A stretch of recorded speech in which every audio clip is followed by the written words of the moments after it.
Tonight, we are following the life of a god whose name was spoken for well over 1,000 years across the ancient Mediterranean, in hundreds of temples, by countless kings, poets, physicians, musicians, and ordinary pilgrims seeking hope. Yet the most astonishing truth is this: the god remembered as the embodiment of light left behind a life filled with grief, regret, impossible love, and mistakes that changed the fate of both gods and mortals forever. The night is calm. A gentle sea breeze drifts across quiet waters. Somewhere beyond the dark horizon, waves brush softly against forgotten shores, where ancient prayers once echoed beneath the stars.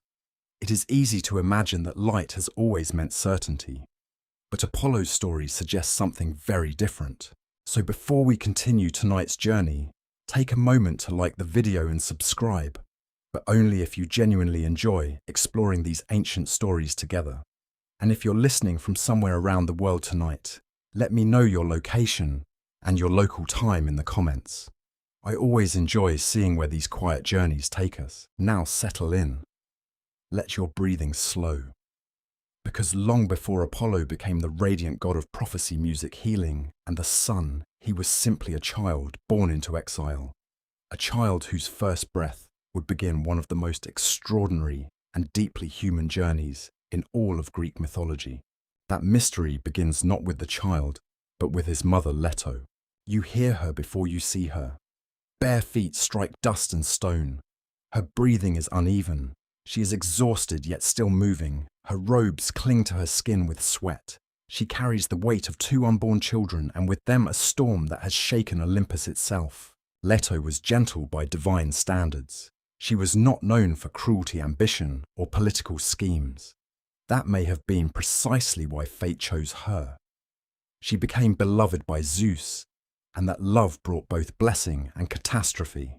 Because love from Zeus rarely came alone. It brought the fury of Hera. You can almost feel Hera's anger moving across the world, like cold wind before a storm. Her rage was not loud at first. It was careful, calculated. Ancient storytellers often describe Hera not merely as jealous, but as relentless. She understood something terrifying about power. Sometimes the most effective punishment is not immediate destruction. Sometimes it is prolonged suffering. And so she cursed Leto. No land beneath the sun, Hera declared, would offer sanctuary for childbirth. No mainland, no island rooted firmly to earth. Nowhere stable, nowhere safe. It was a cruel curse, elegant in its precision. Where could a mother go when every shore feared divine punishment? You watch Leto wander across harbours, through olive groves, over dry hills where cicadas sing in hot air. Villagers lower their eyes. Priests close temple gates. Kings refuse shelter, not because they hate her, but because gods inspire a very old kind of fear. The fear of consequences. The wind grows colder. Her pregnancy advances. Pain comes in waves now. Still she walks. Some surviving traditions suggest the earth itself pitied her. Streams slowed to offer water. Trees bent low for shade. Even animals watched in silence. Whether myth or symbolism, the meaning remains powerful. Nature sometimes showed more mercy than civilization. At night, Leto looked upward, and perhaps she wondered something deeply human. Was this suffering punishment or preparation? Because prophecies had already begun to spread. The unborn son within her would become a force unlike any seen before. Some said he would bring perfect order. Others warned he would destroy ancient powers. Another interpretation survives in temple traditions. Apollo would not merely inherit power from Olympus. He would redefine what divine power meant. Light, after all, reveals, but it also judges. You continue beside Leto as days blur together. Sand becomes stone. Stone becomes salt marsh. Salt marsh becomes harbour. Her body trembles with exhaustion, yet something about her remains unbroken. That matters. Because before Apollo learns power, he learns endurance through her. This is his first inheritance. Not sunlight, not music, not prophecy, survival. Eventually, far from the great mainland cities, something appears across the sea. A small floating island, bare rock, sparse grass, windswept silence. Delos. At first it seems unimpressive. too small for destiny, too fragile for legend. But perhaps that is the point. Delos was not anchored firmly to earth.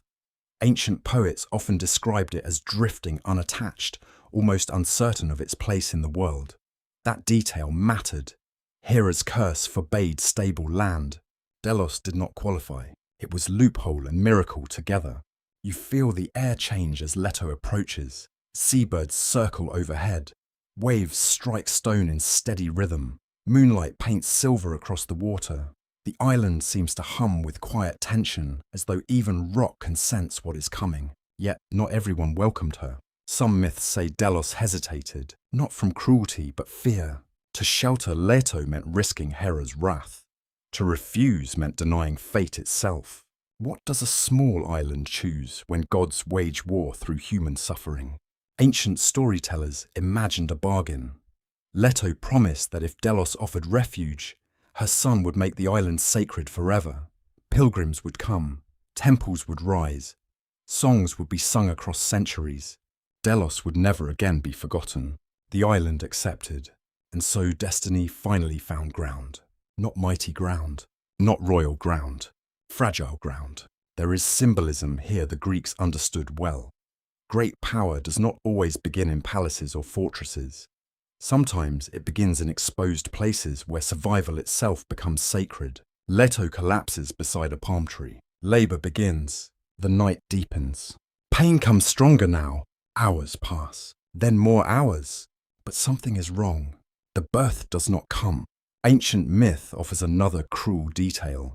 Hera, unwilling to relent, delayed the goddess of childbirth, preventing delivery. Even here, suffering continued.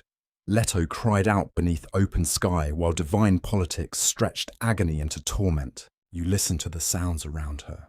Wind through dry grass, waves against black stone, her breath breaking, the smell of salt and warm earth, the cold, rough surface beneath trembling hands.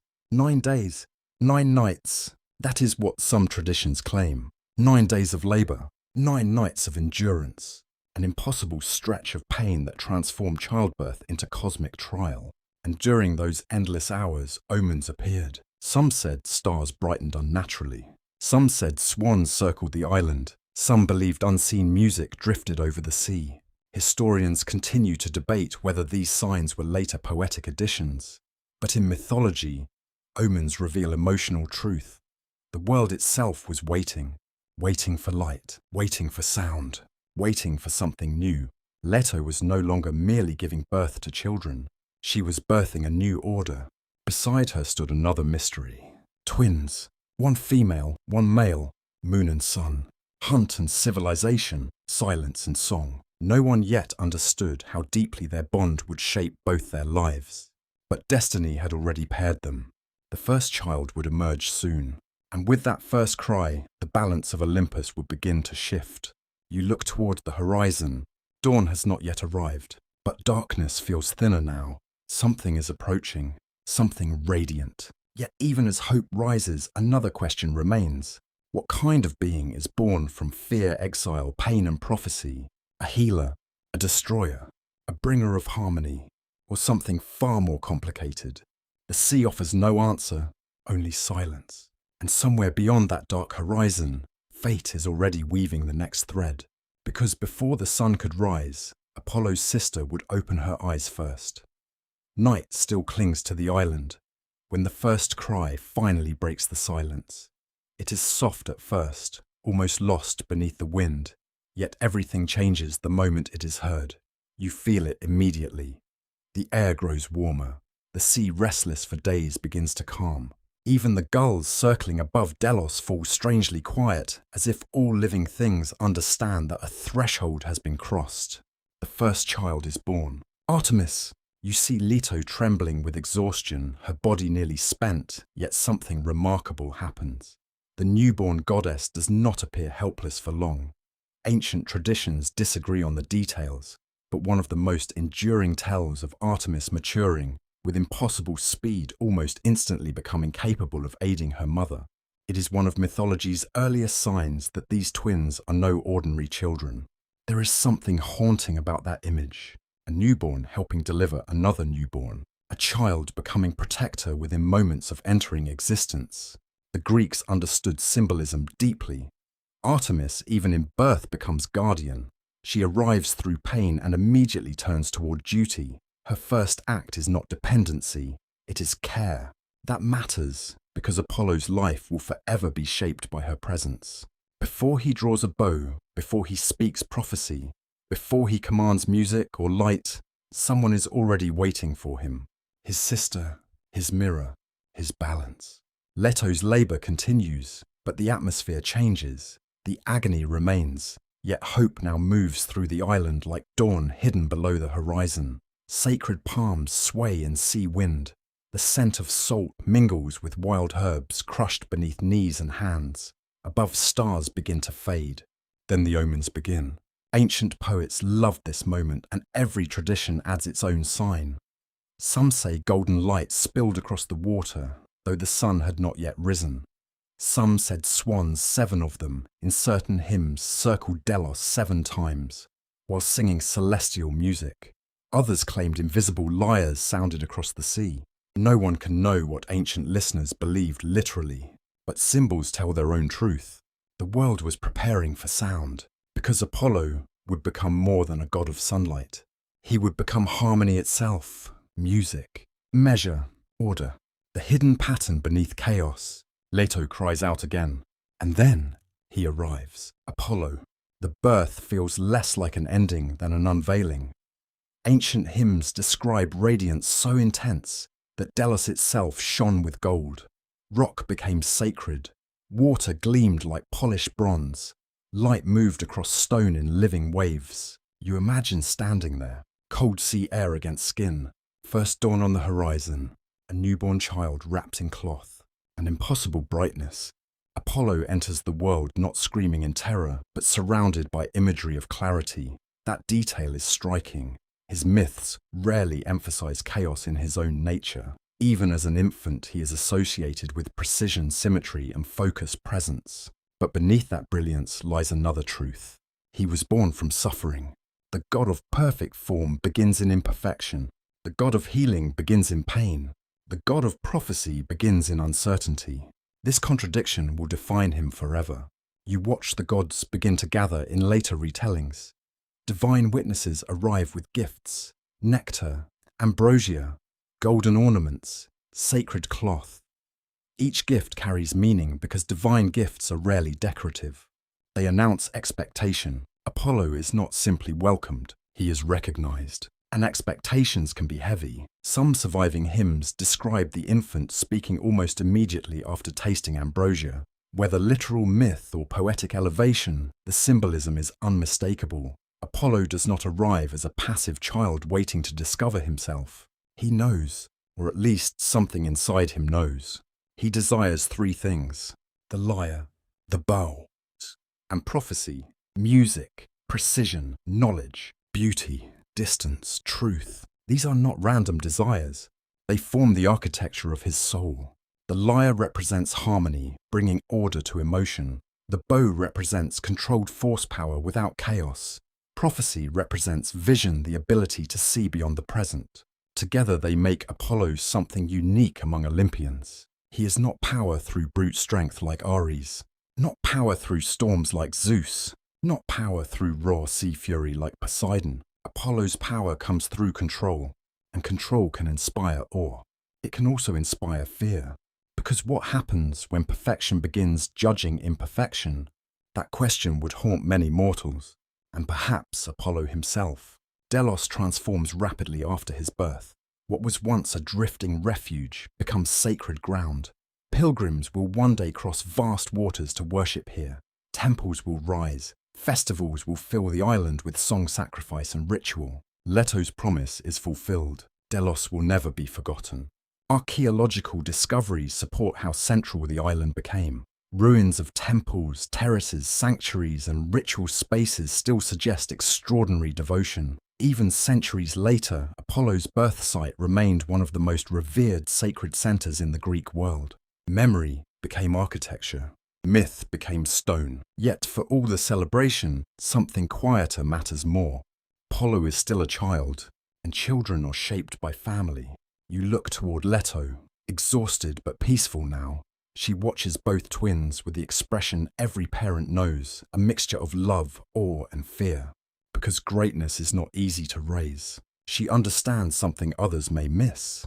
Prophecy brings burden. Apollo will be admired, worshipped, desired, feared, but rarely understood. His brilliance will attract endless expectations.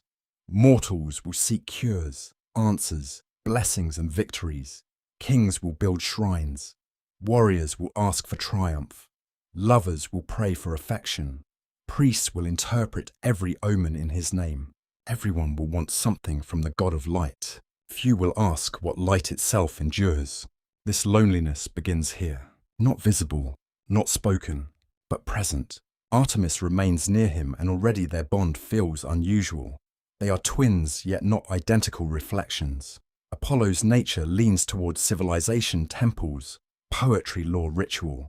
Artemis leans toward wilderness, moonlit forests, silent hunts, untouched valleys.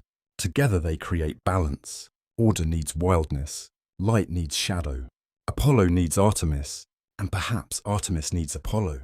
The Greeks often paired opposites because truth rarely lives in extremes. Their twinhood symbolized a universe held together by tension rather than sameness. You watch dawn finally break. Sunlight touches Delos. Warm gold spreads across stone. For the first time, Apollo feels sunlight on his skin. A small detail, yet powerful. Later generations would increasingly associate him with the sun itself, though older myths were more complex. Still, even early storytellers sensed a connection. There was something solar about him. Clarity, brilliance, heat exposure. Sunlight reveals everything, including flaws, especially flaws. That makes Apollo dangerous, because unlike gods of darkness or mystery, Apollo rarely allows comfortable illusions. His presence pushes toward revelation. Truth hurts. Healing hurts too. A wound must be opened before it can close properly. Already you can sense the shape of the god he may become. Beautiful, radiant, disciplined, demanding, merciful sometimes, terrible when crossed, yet destiny still lies ahead. Birth is not identity. Potential is not mastery. A child may be born luminous and still remain untested. Apollo has not yet earned his titles. He has not yet wielded divine weapons. He has not yet faced ancient darkness. And somewhere far from Delos, an old power still waits. A serpent, ancient, patient, watching sacred ground near Delphi. Some say it already sensed the child's birth. Some say the old world always knows when something new arrives. No one can say for certain, but as morning light grows stronger, another thread of fate tightens. Apollo has entered the world. Soon, the world will answer, and the young god will begin to understand that light alone does not command respect. Sometimes light must prove it can defeat darkness. Morning after morning, Delos glows beneath widening sunlight, and you begin to notice something deeply unnatural about the twins. They do not grow as mortal children grow. There is no slow progression from helplessness to speech, no stumbling uncertainty, no fragile years of dependence. Divine children often mature quickly in myth, but Apollo's development feels almost unsettling in its speed. It is as if the world itself cannot wait for him to become what prophecy has promised. You watch him in those early days. His movements are calm, deliberate. Even as a child, he rarely appears restless. Artemis runs toward cliffs, reeds, and wild brush with instinctive freedom, disappearing into nature as though she belongs to every shadow and every breeze. Apollo behaves differently.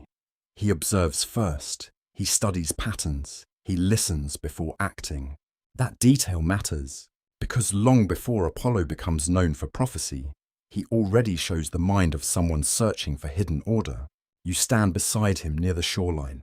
Small waves strike stone in repeating rhythms. Again, again, again. Apollo watches. The gulls turn overhead in circles. The wind bends grass in measured intervals. Even silence has structure. He notices all of it. Ancient Greeks believed music reflected cosmic truth. Harmony was not merely entertainment. It revealed mathematical relationships woven into existence.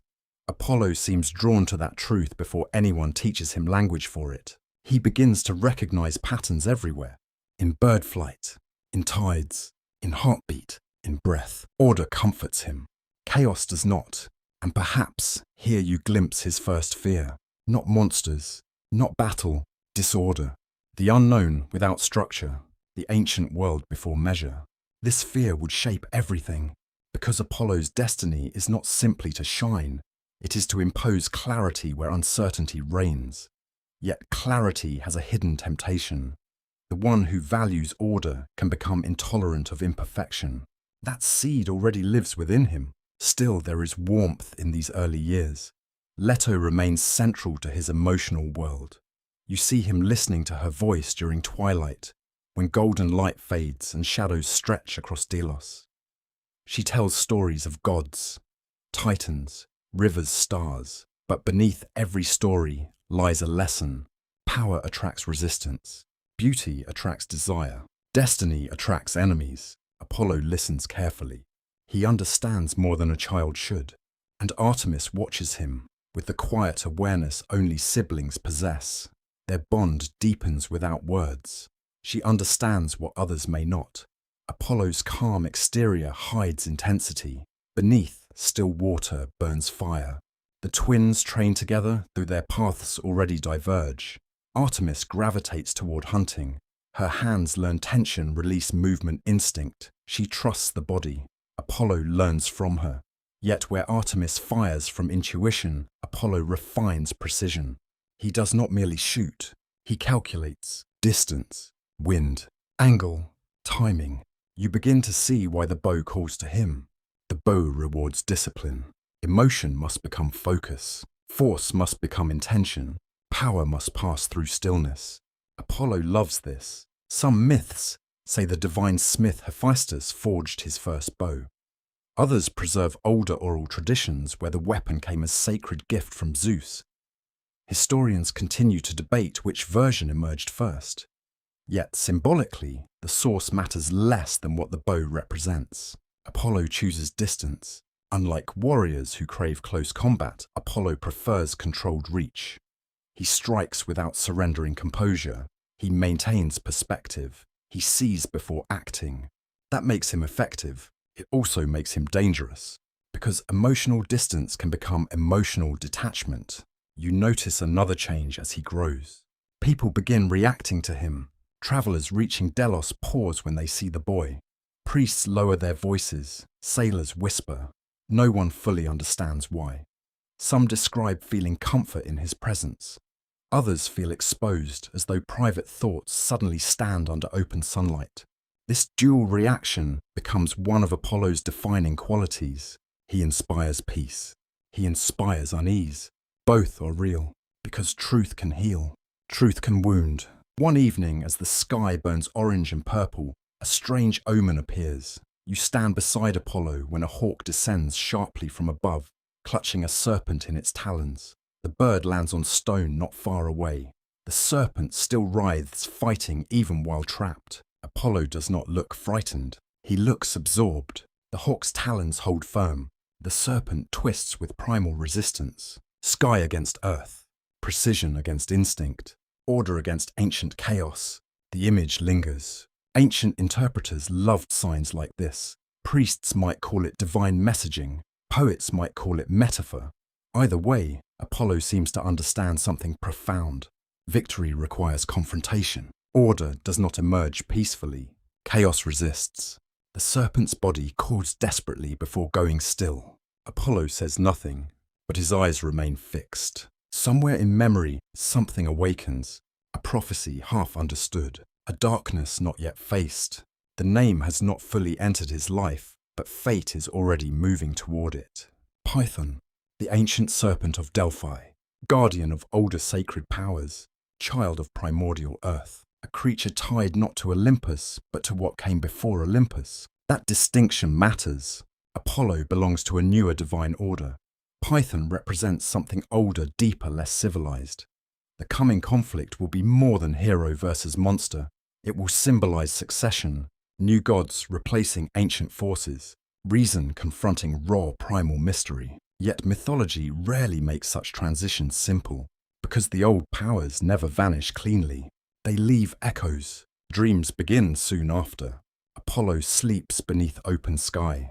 The night air cools stone beneath his body. Olive branches whisper in the wind. Somewhere in darkness he dreams. A cavern, mist, wet stone, a hissing sound, golden eyes. Then a voice, not loud, ancient. You seek light, it says, but light casts shadows. Apollo wakes, breathing steady but changed. Dreams mattered deeply in Greek spiritual life. Sacred dreams could warn, reveal, or mislead. Was this prophecy fear divine communication? Another interpretation survives. Perhaps the dream symbolizes Apollo's subconscious recognition that mastery carries consequences. No certainty exists, only tension. He tells no one, not even Artemis. But he trains harder after that night. More arrows, longer focus, greater stillness. Something inside him demands readiness, and with readiness comes pride. This is new. Apollo begins to understand his gifts are exceptional, not merely better than mortals different in category. His aim sharpens beyond reason. His mind perceives patterns others miss. Music begins stirring within him, even before he possesses the instrument he desires most. The lyre calls to him now, not as entertainment, as necessity. He hears rhythm in footsteps, melody in wind, resonance in silence. Sound itself feels unfinished without structure. What separates Apollo from everyone else becomes clearer. He does not simply experience the world. He organizes it, names it, measures it, refines it. That is his genius. That is also his danger. Because the desire to perfect can become intolerance toward what resists refinement. Leto notices. Mothers often notice first. One twilight, she places a hand upon his shoulder and offers a warning. Power without mercy becomes cold. Simple words, quiet words. But warnings rarely reveal their full meaning immediately. Apollo hears them. Whether he understands them is another matter. The sea darkens. Night returns. Stars scatter overhead like silver ash across black silk. Apollo stands alone near the cliffs, bow in hand, gaze fixed toward distant mainland mountains. He feels it now. A pull, not toward Delos, away from it, toward something waiting in land, toward confrontation, toward destiny. Far beyond the sea, sacred vapors still rise from ancient earth near Delphi. Priests whisper of omens. Shepherds avoid certain caves. Strange sounds echo through stone. And deep within those shadows, something old remains alive. Watching, waiting. The child of light has begun to awaken. Soon, darkness will answer. The pull grows stronger with each passing day. At first it feels like instinct, vague and difficult to name, like hearing distant music carried across water. But soon, it becomes impossible for Apollo to ignore. Something calls to him from the mainland, from sacred valleys and hidden stone caverns far beyond Delos. It does not feel like invitation. It feels like inevitability. You watch him standing at dawn, sunlight warming his face while sea wind moves through his hair. Artemis notices the change before anyone else. She always does. She sees the tension in his posture, the silence growing heavier inside him the way his gaze lingers toward the north. She says little. That is her way. But siblings often understand what words fail to express. Apollo is no longer simply growing.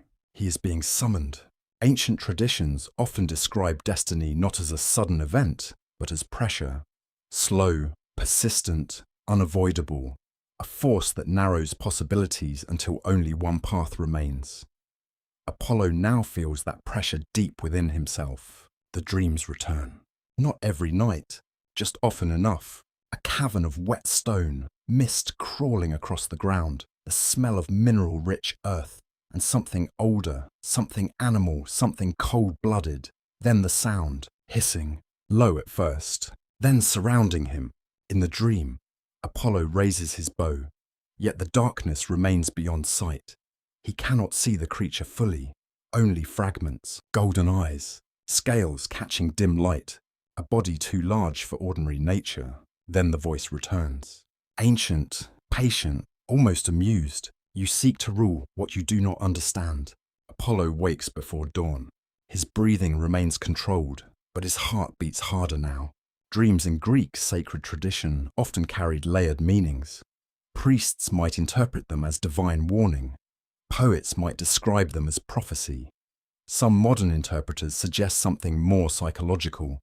Perhaps Apollo senses not merely a monster waiting at Delphi, but the cost of confronting what came before him. Because Python is not just a beast. Python belongs to an older sacred order. Before Olympus ruled with clear hierarchy, older forces shaped worship. Earth powers, chthonic powers, primordial energies linked to caves, vapors, serpents, and hidden wisdom. Delphi itself was sacred before Apollo ever claimed it. That matters enormously. Apollo's coming battle is not merely hero against monster. It is succession, a new divine order challenging an ancient one. Light confronting deep earth, clarity confronting mystery. But mysteries rarely surrender quietly. One evening, Apollo climbs the highest ridge of Delos alone. The stone still holds warmth from the day's sun. Below, waves strike cliffs in slow rhythm. Above him, stars emerge one by one. The air smells of salt, dry grass and warm rock cooling under nightfall. Then something changes. The wind stops. Completely. Silence descends with unnatural force. Even insects fall quiet. You feel it too. Presence. Not visible, yet undeniable. A divine sign. Apollo does not move. Golden light begins forming in front of him, subtle at first, like sunlight trapped inside mist. Slowly the radiance sharpens into a figure. Zeus, his father, not appearing in storm or thunder tonight, but in terrifying stillness. That choice matters. Zeus understands symbols. A storm inspires fear. Silence inspires attention. Apollo lowers his head, not in weakness but recognition. Zeus studies him. There is no softness in his expression, yet neither is there cruelty. What you see instead is something more difficult. Expectation, a father seeing potential, and burden. At last Zeus speaks. The path before you cannot be avoided.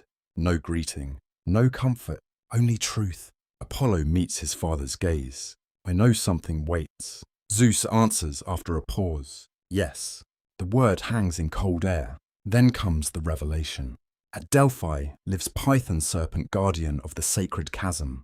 Ancient and powerful Python protects a site where Earth itself exhales prophetic vapors. Mortals fear it. Priests avoid it. Even gods once respected its domain. Apollo listens without interruption. Zeus continues. If you seek prophecy, you must claim Delphi. Simple words. But Apollo hears what remains unspoken. Claiming Delphi means blood. It means violence. It means becoming something new. He asks the question that matters most. Why me? For the first time, Zeus's expression shifts. Not into tenderness, into recognition. Because you bring order. Apollo remains silent. Zeus adds one final warning. Order has a price. Then the light vanishes. The wind returns. Waves crash again below. Night breathes once more. Yet nothing feels the same. Apollo now understands his destiny clearly. The dreams were real warnings. The pull toward Delphi was real. The confrontation cannot be delayed. And now another emotion rises within him. Not fear. Not exactly. Resolve. But beneath resolve lies something subtler. Pride. Apollo believes he is meant for this. That belief strengthens him. It also plants danger, because destiny can become ego if left unchecked. When he returns, Artemis waits. Moonlight outlines her figure like silver flame. She says nothing at first, only watches him. Then quietly, "You're leaving?" Not a question. Apollo nods. Her eyes remain steady. For Delphi, another nod. Silence stretches between them. Of all relationships in Apollo's life, this may be the most important, because Artemis never flatters him.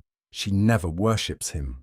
She sees him clearly, and clarity can feel uncomfortable. At last she speaks. "Be certain you hunt a monster." Apollo frowns. "What do you mean?" Her answer comes softly. Some creatures guard things for a reason. The words land heavily. This is the unresolved question Apollo cannot dismiss. Is Python evil or necessary? Ancient traditions disagree. Some portray Python as monstrous chaos threatening civilization. Others suggest Python guarded sacred wisdom tied to Gaia, the earth itself. Some researchers believe the myth preserves memory of religious transition, where newer Olympian worship displaced older earth cults. No version fully erases the ambiguity. Apollo senses this, but destiny rarely waits for perfect certainty. He begins preparing. His bow feels different now in his hands. He tests strings, balances arrows, practices breath. Each movement becomes ritual. Inhale, stillness, release. The bow sings. Arrow after arrow strikes with impossible precision. Yet Leto watches with growing concern. She remembers her own warning.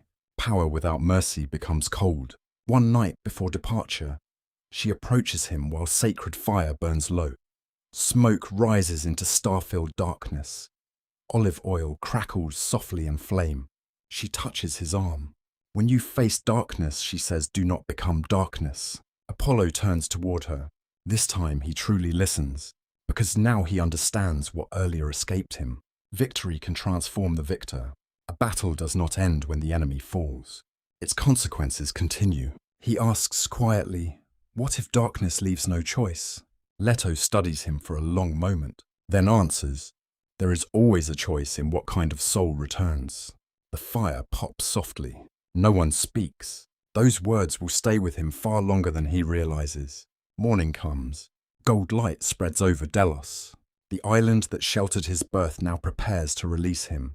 He stands at the shore, bow across his back, quiver ready, sun warming his skin. Artemis beside him, Leto behind him, the sea ahead. This is the last moment before innocence ends. Because once Apollo reaches Delphi, he will no longer be only the radiant child of prophecy. He will become judge, hunter, executioner, perhaps conqueror, perhaps desecrator. No one yet knows which truth history will preserve. Apollo steps into the boat. Water shifts beneath wood. Oars enter the sea. Delos begins drifting behind him. Ahead lies mainland Greece, mountain valleys, sacred vapors, and a serpent old enough to remember gods before Olympus. Far inland, deep within shadowed stone, Python stirs. Ancient eyes open. The old world has sensed the new. And as Apollo moves toward Delphi beneath the growing sun, destiny tightens like a drawn bowstring. Soon it will release. The journey to Delphi feels longer than distance alone can explain. As Apollo leaves Delos behind, the sea gradually gives way to rugged mainland shores, steep ridges, and valleys wrapped in morning mist. You travel with him through terrain that feels older than temples, older than kings, perhaps older even than Olympus itself. Olive groves thin into wild hills. Cypress trees bend in mountain wind. The air grows colder, carrying the scent of wet stone and pine resin. Every step inland sharpens the feeling that Apollo is moving towards something sacred and dangerous. Pilgrims still whisper about Delphi, but not with peace. Shepherds avoid certain slopes. Hunters refuse to enter nearby caves. Fires burn low in villages when night falls, as if people fear attracting attention from something watching in darkness. Their fear is not theatrical. It is inherited. Old fear often is. Apollo says little as he climbs the sacred mountain paths. Yet you feel tension beneath his stillness. He remains composed, but no longer untouched. The closer he comes, the more his earlier certainty begins to fracture under something unexpected. Presence. Python is real, not merely a story, not merely a symbol. Something ancient lives here. Then you smell it. A strange mixture of damp earth, sulfur-rotting vegetation, and something reptilian.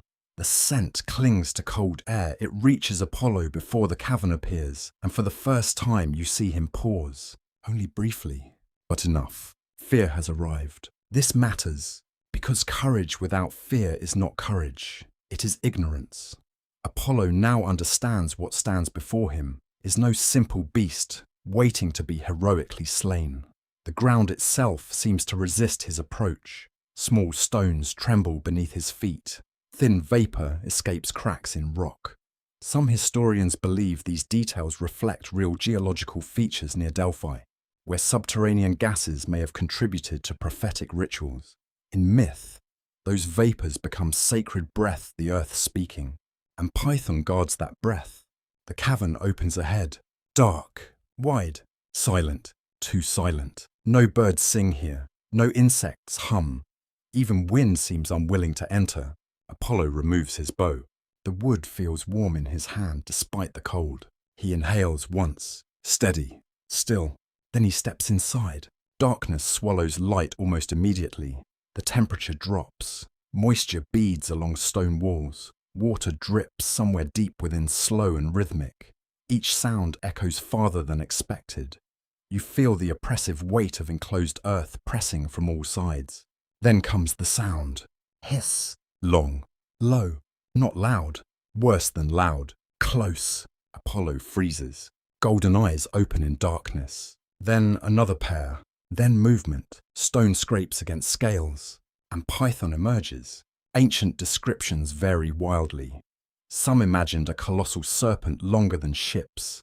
Others described a dragon-like creature with monstrous jaws and armoured scales. What remains consistent is emotional impact. Python feels primordial, not evil in a simple sense. Older than morality, you stare at a body coiling through darkness like living earth. Massive scales shimmer green-black in faint light. Muscles ripple beneath armoured skin. Breath escapes in heavy bursts carrying heat and poison. Its eyes lock onto Apollo. There is intelligence there, not animal confusion. Recognition. It speaks not always literally in every myth, but here the moment feels undeniable. So it says, the voice vibrates through stone. The child arrives. Apollo tightens his grip. Python continues, you wear sunlight like armor. Its tongue flickers, but sunlight blinds. Apollo raises the bow.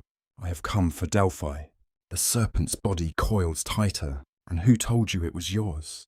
That question strikes harder than threat, because beneath the battle lies legitimacy. Who decides sacred ownership? Olympus, the old gods. Fate, force. Apollo feels anger rise. Not wild anger, cold anger. The kind that sharpens focus. This place belongs to prophecy. Python's eyes narrow. It always did. Silence. The truth unsettles him. Python is not entirely wrong. Delphi was sacred long before Apollo came. For one brief moment, hesitation enters him. Artemis's warning returns. Be certain you hunt a monster. That hesitation nearly costs him everything. Python strikes. Explosive speed.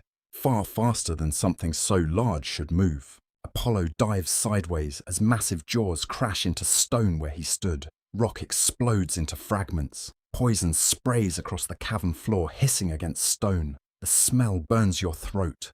Apollo rolls, rises, fires. First arrow. Release. The arrow strikes scales and ricochets. No penetration. Shock flashes across Apollo's face. His weapon failed. Python lunges again. Apollo retreats deeper into the cavern, forced into movement. Stone shakes with each impact. The serpent coil strikes, withdraws, relentless. This is not elegant combat. It is survival. Apollo's breathing changes. Faster now. Controlled but strained. Another strike. He barely escapes. Tail slams into rock. Pain erupts across his shoulder as debris strikes him. Blood, warm against cold skin. This is his first true trial, and suddenly a terrible realization arrives. He can lose. Prophecy never guarantees comfort. Sometimes destiny demands worthiness. Apollo backs toward a narrow chamber where vapors rise more heavily. Sacred fumes curl through shafts of faint light from cracks above. The air shimmers strangely. Python advances, slow now, confident, predator certain of victory. You bring order, it says. Its voice echoes, but order fears what it cannot tame. Apollo breathes through pain. Then something changes. He listens, not to Python, to the cavern. Drip, hiss, echo, vapor flow, rhythm, pattern, always pattern, even here, even in chaos. This is Apollo's gift, not strength, not brute force, perception. He notices the serpent's movement follows subtle timing, coil, pause, shift, strike. Massive creatures must commit to motion before impact. Timing, distance, angle. His mind clears. Fear remains. But fear becomes information. Now Apollo sees. Python attacks again. Apollo does not flee. He waits. 1 heartbeat. 2, 3. Strike. Apollo moves at the final instant. Sidestep. Turn. Draw. Release. Arrow 1 pierces softer tissue beneath jaw. Python roars. Arrow 2 enters the eye.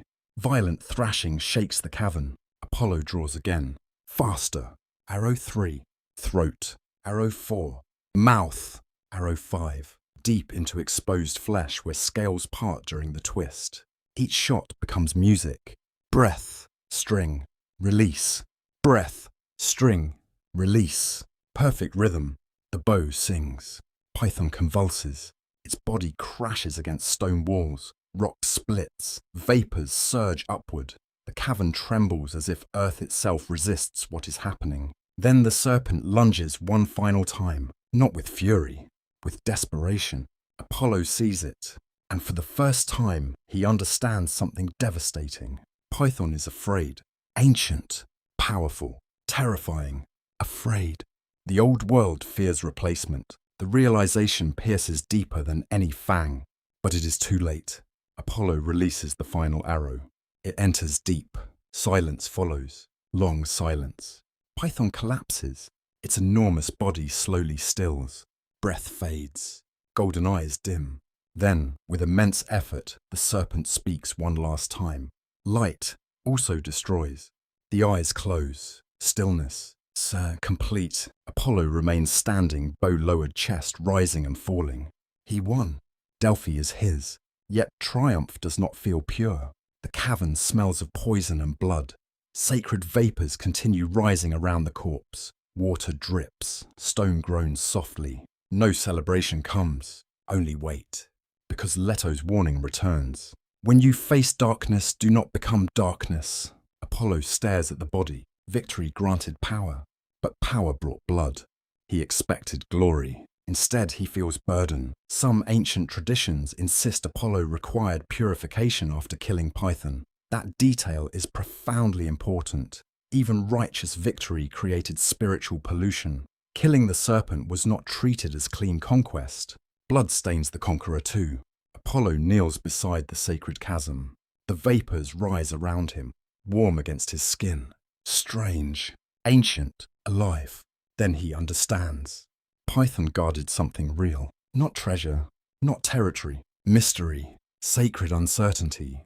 Apollo has conquered Delphi, but he cannot erase what came before. He can only inherit it, transform it, build upon bones of older truth. That realization changes him. He rises no longer as merely radiant youth. He rises as something greater and heavier. Apollo, slayer of Python, master of Delphi.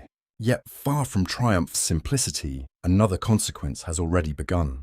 Because every conquest creates responsibility. And soon, kings, priests, warriors, and desperate mortals will come seeking answers only he can give. The battle is over. The burden has begun. When Apollo emerges from the cavern, morning has begun to spill across the slopes of Delphi. Pale gold light touches broken stone laurel branches and rising mountain mist. The cold air feels cleaner now, yet something sacred has changed. Even the silence sounds different. It no longer carries the tense stillness of guarded territory. It carries expectation. The serpent is dead, but Delphi lives. You stand beside Apollo as he looks down over the valley below. The land is breathtaking. Steep ridges rise like ancient walls. Olive groves spread in silver-green waves. Distant villages sit quietly under thin smoke curling from morning fires. Somewhere far below, goats move along narrow paths, bells softly ringing. It is beautiful and unsettling, because beauty often hides burden. Apollo's face remains calm, yet inside him, something has shifted permanently. The victory over Python did not bring the clean satisfaction he imagined. Instead, it left a strange tension within him. Pride and guilt, power and unease. This is new. Before, Delphi Apollo believed order meant removing chaos. Now he understands something harder. Chaos rarely disappears. It changes form. It becomes memory, shadow, consequence. Python is gone, yet Python remains. in the sacred vapours, in the earth, in the silence beneath every prophecy. Apollo cannot destroy mystery. He can only speak through it. That realization shapes the god he is becoming. Soon people begin arriving, first shepherds, then priests, then elders from nearby settlements. Word travels impossibly fast in sacred places. By the time the sun rises higher, whispers already spread across the valley. The young god has conquered Delphi. The serpent is dead. The sacred chasm is open. Prophecy has returned. You watch mortals approach carefully. No one rushes toward Apollo. Reverence and fear keep distance between gods and humans. Heads bow, eyes lower. Offerings appear olive oil wine, honey-woven cloth, thorol branches. Apollo says little. He studies them instead. Their faces tell stories. An old man with shaking hands. A mother carrying worry in her eyes. A warrior hiding fear behind posture. A young woman clutching an offering as if hope itself weighs something. This surprises him. Until now, Apollo's battles involve destiny, family, and divine expectation. Now he confronts something far more intimate. Human need. Mortals come not because gods are impressive. They come because they suffer. This changes Apollo more than battle did. A priest kneels first. His voice trembles. Lord, will you speak through Delphi? The question hangs in sacred air. Apollo understands its weight. To claim Delphi physically was one thing. To accept its function is another.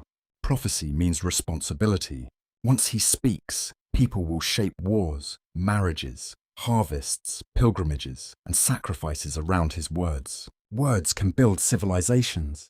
Words can ruin lives. Apollo looks toward the chasm where vapors continue rising. Warm mist curls upward like breath from the earth, ancient and alive. Then he answers, yes, one word, but history turns. Thus begins Apollo's reign at Delphi.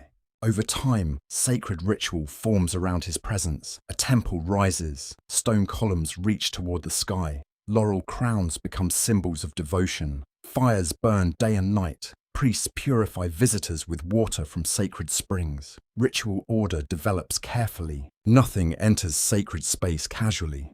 Purification, offering, question, silence, listening. The Greeks understood something essential about prophecy. Answers are dangerous. People rarely seek prophecy because they desire truth alone. They seek certainty. Yet certainty is rarely what gods give. Apollo soon learns this tension.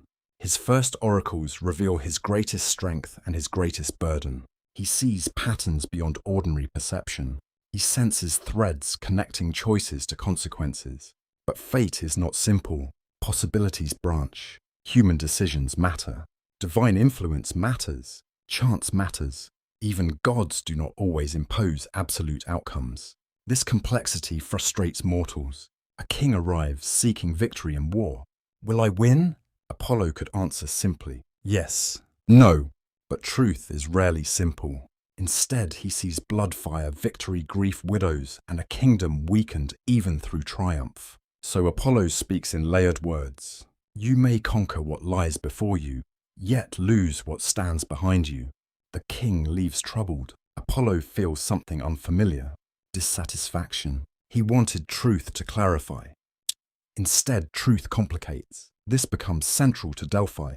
Prophecy does not remove uncertainty. It illuminates it. Many later traditions describe the Pythia, the sacred priestess through whom Apollo's voice emerged.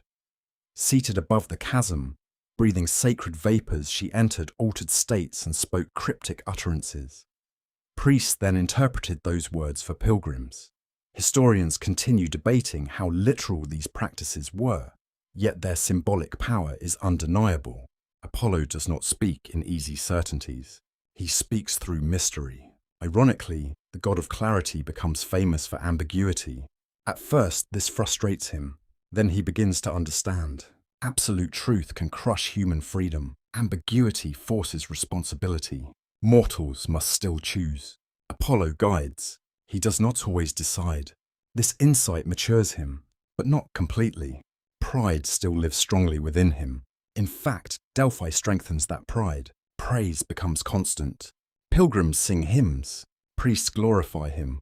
Kings bring treasure. Gold accumulates, statues rise, songs spread across Greece. Apollo becomes not merely revered, he becomes central. Power mixed with admiration creates a dangerous atmosphere for any being god or mortal, because admiration can become addiction. You begin noticing subtle changes. Apollo stands taller, speaks with greater certainty, interrupts less but judges more. He grows comfortable being sought, comfortable being obeyed. This is where divinity becomes precarious, because the more Apollo represents truth, the easier it becomes to mistake his perspective for perfection. One night after the temple quiets, Apollo remains alone near the sacred fire. Laurel smoke rises into cool mountain air. Stars burn overhead with crystalline brightness. Wind moves gently across stone. Then a sound interrupts stillness. Music, distant, wild, unrefined, a reed instrument somewhere down the valley. The melody is raw, uneven, emotional. Nothing like structured hymns sung at Delphi. Apollo listens and feels irritation, unexpected, sharp. Why irritation? Because the music resists order. It bends rhythm, breaks symmetry, wanders. And yet, people below are laughing, dancing, alive. Apollo frowns. This unsettles him more than he expects. Can beauty exist without discipline? Can truth emerge through wildness? Or is wildness merely disorder dressed as freedom? This question plants a new conflict inside him. Until now, Apollo has mastered bow and prophecy. Soon another arena will challenge him. Art, music, expression. Not all music submits willingly to perfection. Not all beauty follows rules. And Apollo, god of harmony, will struggle with that truth. As sacred fire warms his skin, another omen appears. A laurel branch falls into flame. It should burn quickly. Instead, the leaves glow bright gold before turning to ash. Apollo watches carefully. Omens never waste symbolism. Golden brilliance, then ash. Splendor, then ruin. He understands only part of the message. Greatness burns beautifully, but pride burns hotter.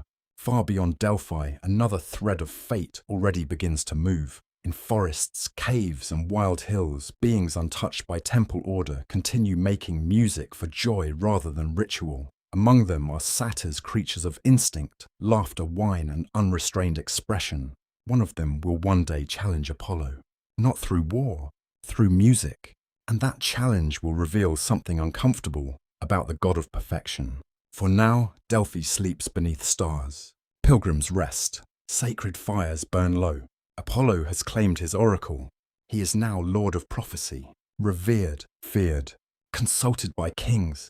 Yet destiny has more subtle lessons ahead, because mastering truth is easier than mastering pride. And pride, unlike monsters, often grows quietly. The nights at Delphi develop their own rhythm. Daylight brings questions, offerings, and endless human longing. But night belongs to quieter things. Sacred fires burn low between marble columns. Laurel smoke drifts into cool mountain air. Stars scatter across black sky with impossible clarity. And in those silent hours, when priests sleep and pilgrims dream, another part of Apollo begins to awaken. Not the archer, not the prophet, the musician. You first notice it in small moments. Apollo lingers near vibrating bowstrings after practice, listening to the fading resonance. He pauses when wind passes through temple pillars, hearing tones others ignore. Water flowing across stone catches his attention, not as sound but as pattern, rhythm, interval, harmony. Everything speaks, if one knows how to listen. Ancient Greek thinkers would later believe music reflected cosmic mathematics, that ratios in sound mirrored hidden order in the universe. Apollo seems to feel this truth instinctively. To him, music is not entertainment, it is revelation. Sound can organize emotion. Sound can tame chaos. Sound can heal. This belief becomes central to his identity. Then comes the lyre. Some traditions credit Hermes with its creation fashioned from tortoiseshell wood and gut strings. The story survives in several forms, playful and strange, fitting Hermes perfectly. Trickster thief messenger Hermes rarely brings gifts without complexity. The meeting between the two gods becomes legendary. You imagine the scene at Delphi. Morning light spills across polished stone. Priests move quietly in ritual preparation. Then Hermes arrives, carrying something unusual beneath his arm. Apollo notices immediately. What is that? Hermes smiles, and that smile alone suggests trouble. Something you want. He sets the instrument down. Simple in appearance, small, elegant, yet alive with possibility. Apollo kneels. His fingers hover over the strings. Even before touching them, he feels it. Potential, contained harmony, a universe waiting inside tension. Hermes watches carefully. He understands value, not merely material value. Desire. Apollo plucks the first string. A single note rings into the air. Clear, pure, sustained. The temple itself seems to respond. The sound travels through marble across courtyard stone into mountain silence. Priests stop moving. Birds pause mid-song.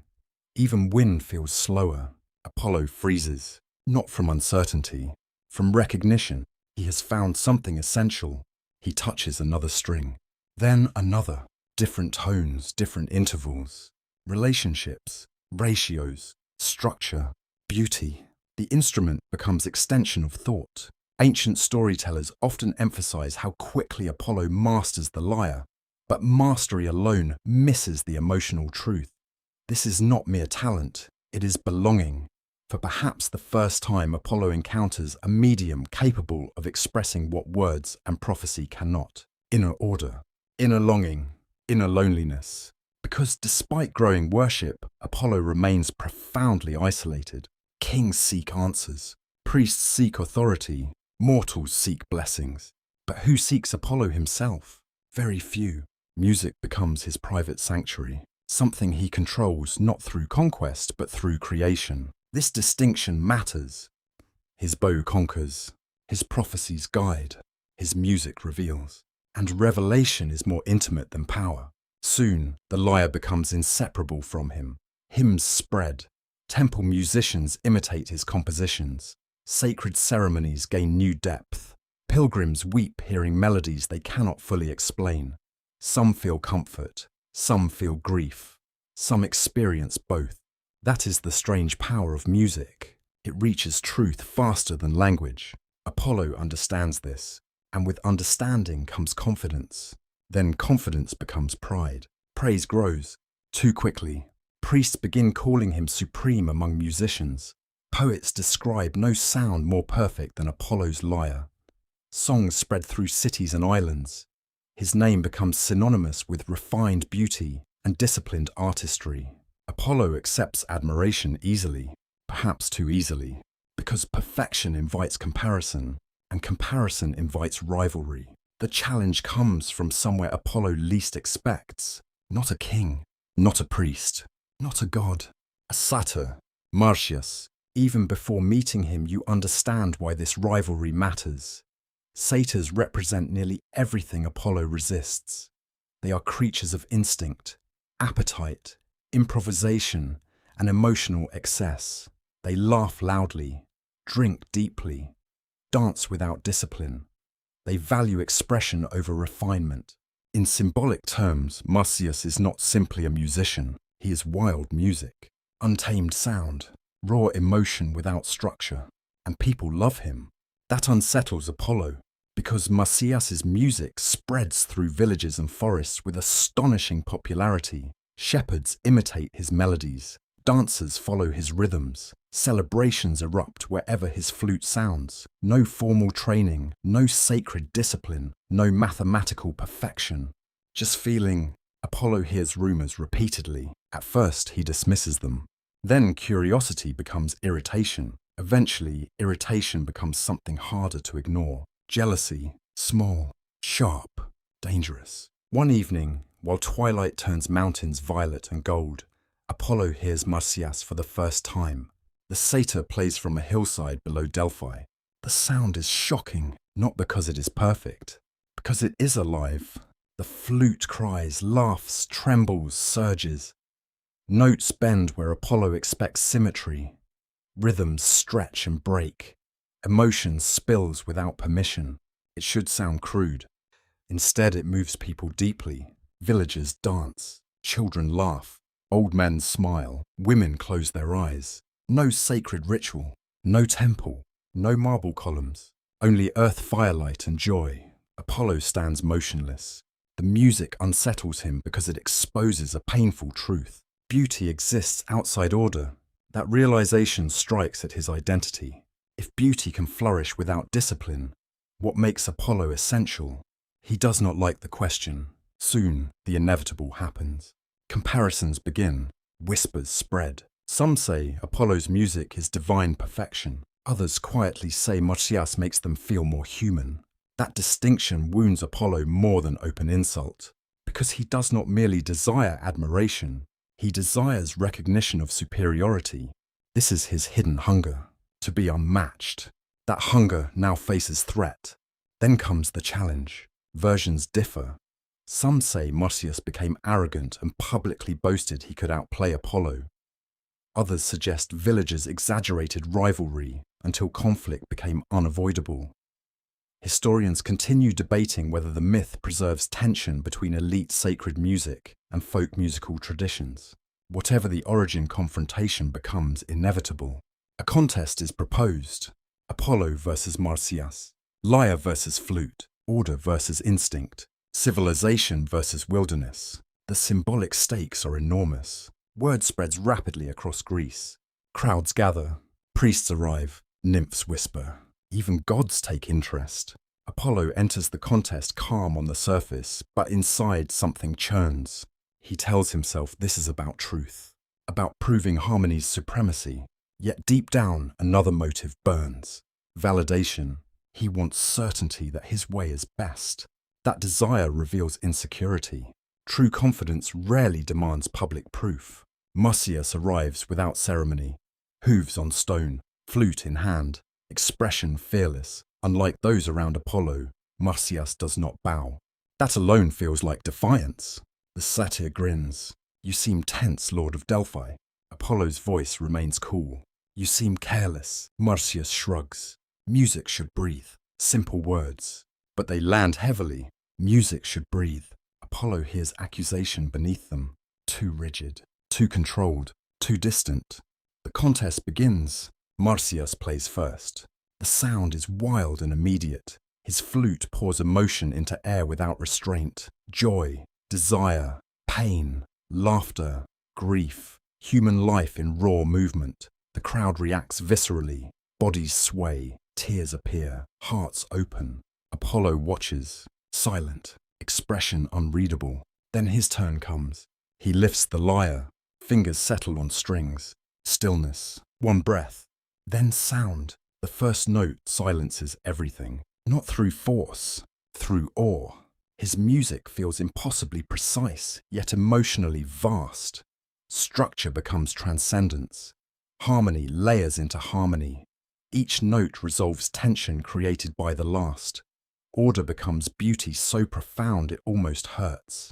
The crowd forgets breathing. Marsyas lowers his flute slightly. For the first time, even he looks uncertain. Apollo finishes. Silence follows. Sacred silence. No one speaks. No one moves. The judges prepare to decide. Yet, beneath surface calm, something dangerous is growing. Because this contest will not end with music alone. Apollo wants victory. But increasingly, victory is not enough. He wants submission. And somewhere deep inside, pride has already crossed a line he does not yet recognize. Silence lingers after the final note fades. The mountain air feels suspended, as if even the wind refuses to interfere with what has just happened. You stand among priests, shepherds, pilgrims, and woodland spirits all waiting for judgment. The sacred slopes of Delphi have become something more than a stage. They have become a battlefield where two visions of beauty now collide. Apollo remains motionless, one hand still resting on the lyre. His posture is perfect, controlled, unshaken. Yet beneath that stillness, tension burns. Marsyas lowers his flute slowly. The satyr's chest rises and falls. He understands what everyone understands. Apollo played magnificently, but magnificence does not settle everything. Because the crowd feels divided, some are overwhelmed by Apollo's precision. His music felt divine, mathematical, inevitable, as though the universe briefly revealed its hidden architecture. Others remained moved by Marsyas for a different reason. His music felt alive in a way difficult to describe, messy, imperfect, human. And humans often love what feels human. That distinction matters. The judges hesitate. No clear verdict emerges. Whispers spread. Apollo notices. His jaw tightens. This was not how he imagined the contest. He expected admiration. He expected clarity. He expected victory. Instead, he receives uncertainty. And uncertainty has always disturbed him. One ancient version of the myth says the muses judged the contest. Another says rustic spirits and local witnesses decided. Some traditions even claim a king named Midas observed the event. Historians continue to debate which version came first. But across variations, one truth remains constant. Apollo does not tolerate ambiguity here. He speaks first. Then there must be another round. The words sound calm, but they are not neutral. Marsyas narrows his eyes. Another round. Apollo lifts the lyre. A true musician should master more than one challenge. There is strategy in his voice now. Not artistry, strategy. Marsyas senses it. What challenge? Apollo answers immediately. Play while singing. Silence. The crowd shifts uneasily. Marsyas understands the trap at once. A flute occupies the mouth. One cannot sing while playing it. The challenge is inherently unequal. That matters, because in this moment, Apollo makes a choice more revealing than any music he has played. He chooses victory over fairness. This is the turning point, not the result. The choice. Marsyas stares at him. For a brief moment, disappointment appears stronger than anger. You change the rules. Apollo's gaze hardens. The superior musician adapts. Marsyas says nothing, but you can feel something breaking. Not merely pride, respect. Until now, Marsyas challenged Apollo's supremacy. He did not necessarily despise him, but now he sees something unsettling inside the radiant god. Fear, not fear of defeat alone, fear of equality. Apollo senses the crowd's discomfort and doubles down. He begins playing. This time he sings as well. The result is extraordinary. Voice and lyre intertwine with breathtaking precision. Melody and language become one seamless structure. His voice carries golden clarity, each note placed with impossible control. The sound rises across Delphi like sunlight over marble. It is beautiful, truly beautiful, and undeniably superior under the new rules. The judges declare Apollo victorious. The crowd bows. The contest ends. Yet peace does not come, because Marsyas remains standing. He does not kneel. He does not praise. He simply looks at Apollo and speaks quietly. You needed the rules to save you. The words strike harder than insult. Because they contain truth, Apollo feels it immediately. A wound beneath pride. Everything stops. Even birds seem silent. The statement lingers between them. Apollo could let it pass. He could accept victory. He could preserve dignity. Instead, pride takes command. This is where admiration becomes cruelty. Apollo steps forward. His expression changes. The warmth often associated with light disappears. What remains is cold brilliance. You challenged a god. Marsyas holds his ground. I challenged arrogance. The air turns sharp. There are moments in myth when a single sentence reveals everything. This is one of them. Marsyas no longer represents wild music alone. He represents contradiction, resistance, the truth Apollo least wants spoken aloud. Perfection can hide insecurity, and insecurity when armored with power becomes dangerous. Apollo's voice becomes almost emotionless. Then you will learn consequence. The punishment that follows is among the darkest episodes in Apollo's mythology. Ancient versions describe Marsyas being flayed alive. The story survives precisely because it unsettled even ancient audiences. They did not preserve it because it was comfortable. They preserved it because it revealed something terrifying about divine pride. We will not linger on violence. The emotional truth matters more. Apollo destroys Marsyas completely, not simply defeating him, erasing him, making an example. The crowd recoils. Horror replaces celebration. Priests lower their eyes. Even those who worship Apollo feel unease, because something sacred has been violated. Not ritual, not law, balance. Punishment no longer matches offense. Apollo stands in silence afterward, victorious, unchallenged, feared. Yet something is wrong, very wrong. The mountain feels colder, the sacred air heavier. And then comes the sound, not music, weeping. Ancient poets say woodland spirits, nymphs and mourners wept so deeply for Marsyas that their tears formed a river. Whether literal myth or symbolic memory, the image is powerful. Grief became landscape, sorrow became water. Apollo hears the crying. And for the first time since the contest began, certainty cracks. What has he done? He looks down at his hands, the same hands that created transcendent beauty, the same hands that healed through harmony, the same hands brought cruelty. This contradiction unsettles him deeply. Apollo wanted validation. He achieved dominance, yet dominance feels hollow, because truth has become unavoidable. Marsyas was not wrong. Apollo changed the rules. Apollo feared uncertainty. Apollo could not tolerate standing beside someone whose art mattered differently. That realization wounds him, not outwardly, internally, quietly, profoundly.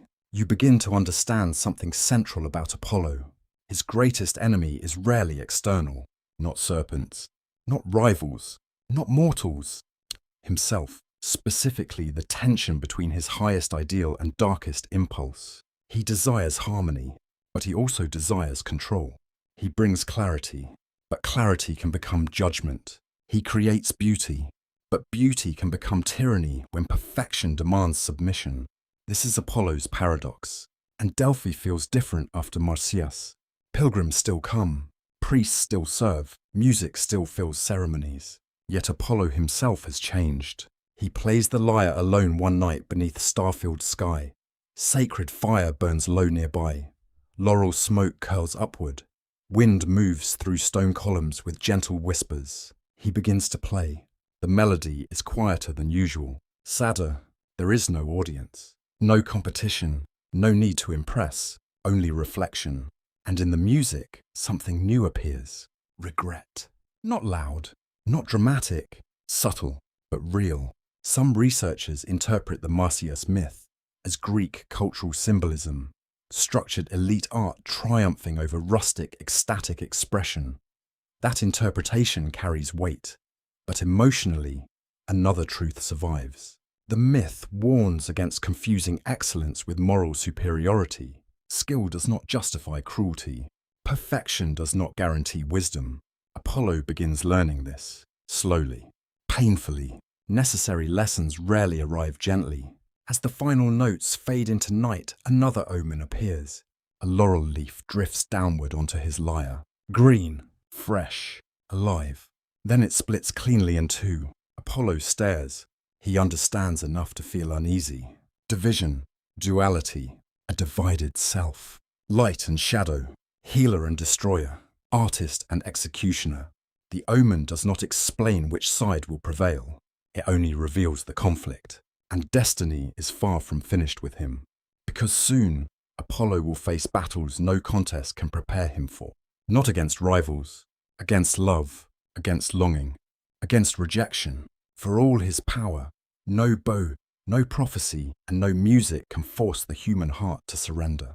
And somewhere beyond Delphi in forests washed by morning light, a nymph named Daphne is already running through the trees, unaware that fate is drawing her toward the god of light. After Marsyas, something inside Apollo grows quieter, not weaker, but more guarded. The contest leaves behind no visible wound, yet its consequence lingers like smoke after sacred fire. He continues ruling Delphi, offering prophecy, guiding priests, receiving kings. Outwardly, nothing has changed. Inwardly, much has. He now understands that brilliance alone does not guarantee wisdom, and that admiration can easily distort judgment. When uncertainty rises within him, Apollo turns toward the one presence that has always remained steady, his sister, Artemis. If Apollo is marble polished by sunlight, Artemis is moonlight moving through cedar forests. If he represents measure, she represents instinct. If he builds temples, She avoids wars. Yet their bond remains among the deepest in all Greek myth, precisely because they are not similar. They complete what the other lacks. You travel north into wild country, where Artemis prefers to dwell. Delphi's sacred geometry slowly disappears behind you. Marble columns give way to pine forests, cold streams, and steep ridges washed in silver mist. The air smells of mossbark, damp earth and mountain rain. Birdsong replaces ritual chants. Wind replaces ceremony. Apollo relaxes here in ways he rarely allows elsewhere. That alone says much, because before Apollo is oracle musician or god of prophecy, he is brother. Artemis finds him before he finds her. She always does. You hear no footsteps. Only a faint shift in leaves, then she appears between trees, bow across her back, moonlight calm in her expression. Her presence feels effortless. She belongs to wilderness with complete certainty. Apollo gives the smallest smile, a rare thing now. Artemis studies him. You look tired, not polite conversation. Observation. Truth. Apollo exhales softly. I am not tired. She raises an eyebrow. You're speaking like a priest. For a moment, silence. Then Apollo laughs. Short, genuine, unguarded. It breaks tension immediately. This is Artemis's gift. She sees through performance. No ceremony works on her. No titles matter. She knew Apollo before worship shaped him. That makes her irreplaceable. They walk together through forest paths. Pine needles soften their steps. Cold water moves over stone nearby. Sunlight filters through branches in shifting patterns. Hours pass without urgency. Sometimes they speak. Sometimes they do not. Silence between them never feels empty. Eventually, Artemis speaks. You're thinking about Marsyas. Apollo's jaw tightens slightly. Yes. Do you regret it? Direct. Always direct. Apollo answers slowly. I regret what it revealed. Artemis waits. Apollo continues. I thought mastery meant control. But when challenged, I became cruel. The words feel difficult, not because they are false, because they are true. Artemis stops walking. She turns toward him. Good. Apollo frowns. Good. Yes. The answer surprises him. She continues. You saw it. Simple. Profound. Self-awareness matters more than purity. Artemis understands something Apollo often forgets. No being god or mortal remains flawless. Wisdom does not come from never failing. It comes from recognizing failure without illusion. Apollo absorbs this. Trees sway overhead. A hawk circles far above. He asks quietly, do you never doubt yourself? Artemis almost smiles. Constantly. Apollo looks genuinely surprised. She notices. That surprises you. You always seem certain. Artemis kneels near a stream and lets cold water run through her fingers. Instinct feels certain while moving, she says. Reflection brings doubt later. Apollo says nothing, because this is the difference between them. Apollo seeks certainty before action. Artemis accepts uncertainty as part of action. Neither approach is perfect. Together they balance. This relationship carries enormous symbolic meaning in Greek imagination. Apollo and Artemis were often worshipped together because they represented complementary forces necessary for cosmic balance. Day and night, culture and wilderness, logic and instinct, male and female sacred power not as opposites in conflict but as interdependent energies. Neither fully thrives without the other. That truth becomes increasingly personal. As evening falls, they make camp near a clearing. Artemis builds fire with practiced efficiency. Sparks rise into deepening blue sky. The smell of smoke mixes with cedar and cold night air. Somewhere distant, wolves call. Apollo watches flames, then asks the question beneath everything. What if light harms more than it heals? Artemis answers without hesitation. Then learn when not to shine. Apollo looks up. That answer strikes deeply.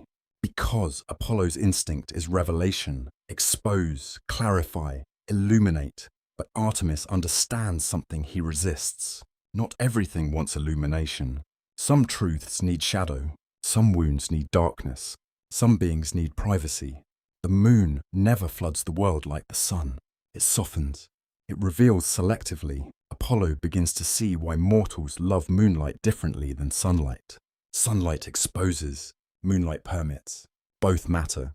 The fire crackles softly. Stars emerge. Then Artemis speaks again. There's something else. Apollo senses seriousness. What? A prophecy. That word changes the air instantly. Even Apollo straightens. Artemis rarely discusses prophecy lightly. She stares into fire. A dream came 3 nights ago. Dreams again. The old language of fate. Apollo listens carefully. Artemis continues. I saw a laurel tree growing beside a river. Apollo's breath stills slightly. Laurel, already sacred to him.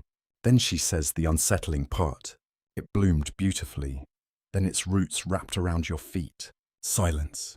The fire pops. Apollo understands symbolism immediately. Beauty, attachment, immobilization, love as entrapment, or longing as transformation. He asks quietly, what do you think it means? Artemis finally looks at him. I think something is coming that your bow cannot solve. The words land with quiet force. Apollo feels resistance rise. Part of him rejects the warning. He is Apollo, master archer, lord of prophecy, slayer of Python. Yet deep down, another part knows. Artemis is rarely careless with signs. Love, longing, desire. These realms resist control, and Apollo has little experience with surrender. That makes him vulnerable. He changes the subject, but only outwardly. The prophecy remains inside him. Later, long after Artemis sleeps, Apollo stays awake watching stars through branches. Cold earth presses beneath him. Fire embers glow red-orange. Night insects hum. He thinks about everything. Marsyas, Delphi, power, regret, his sister's words. Then another realization surfaces. He envies Artemis, not her skill, her freedom. Artemis desires little from others. She needs no constant validation. She does not build identity around being worshipped. She moves through wilderness whole within herself. Apollo cannot imagine such freedom. He is needed everywhere, expected everywhere, wanted everywhere, but rarely loved without expectation. That loneliness sharpens. For all his glory, he remains isolated by light, too bright to approach comfortably, too powerful to know intimacy easily. And perhaps this is why fate now moves toward love, not to reward him, to test him, because love strips away control faster than war ever could. At dawn, Apollo prepares to leave. Mist clings low over forest ground. Dew shines on grass like scattered glass. The world feels quiet, suspended between night and day. Artemis walks with him to the edge of the trees. Neither enjoys farewells. She speaks once more. When it comes, Apollo pauses. When what comes, she holds his gaze. The thing that refuses your control. A beat. Do not mistake desire for love. Then she turns and disappears into forest. No dramatic exit, just silence. Leaves settle. She is gone. Apollo remains still. Those words follow him as he begins descending toward Delphi. Do not mistake desire for love. He does not yet understand how urgently he will need that warning. Because far from Delphi, beside a river, running cold beneath bright morning sky, a nymph runs through the forest with wind in her hair, an absolute devotion to freedom. Her name is Daphne, and destiny has already begun drawing her path toward his. The first time Apollo sees Daphne, nothing about the moment feels grand. There is no thunder, no prophecy spoken aloud, no sacred fire blazing with divine signs. That is what makes it so dangerous. Life-changing moments rarely announce themselves. They arrive quietly disguised as ordinary mornings. You walk with Apollo through low woodland, near a clear river, where sunlight dances across moving water. Spring has softened the earth. Wildflowers bloom between roots and stone. The air smells of pine sap, wet moss, and crushed mint beneath bare feet. Birds sing without concern for gods or destiny. Then movement catches Apollo's eye. A figure running, fast, effortless, alive. Daphne. She moves through the forest like something born from wind itself. Her feet barely seem to disturb the ground. Dark hair catches sunlight in shifting gold. Her breath is steady, her focus absolute. She carries neither ornament nor ceremony, No jewels, no perfume, no cultivated beauty meant to attract attention. And yet Apollo cannot look away. This surprises him. He has seen beauty countless times. Nymphs, goddesses, queens, priestesses.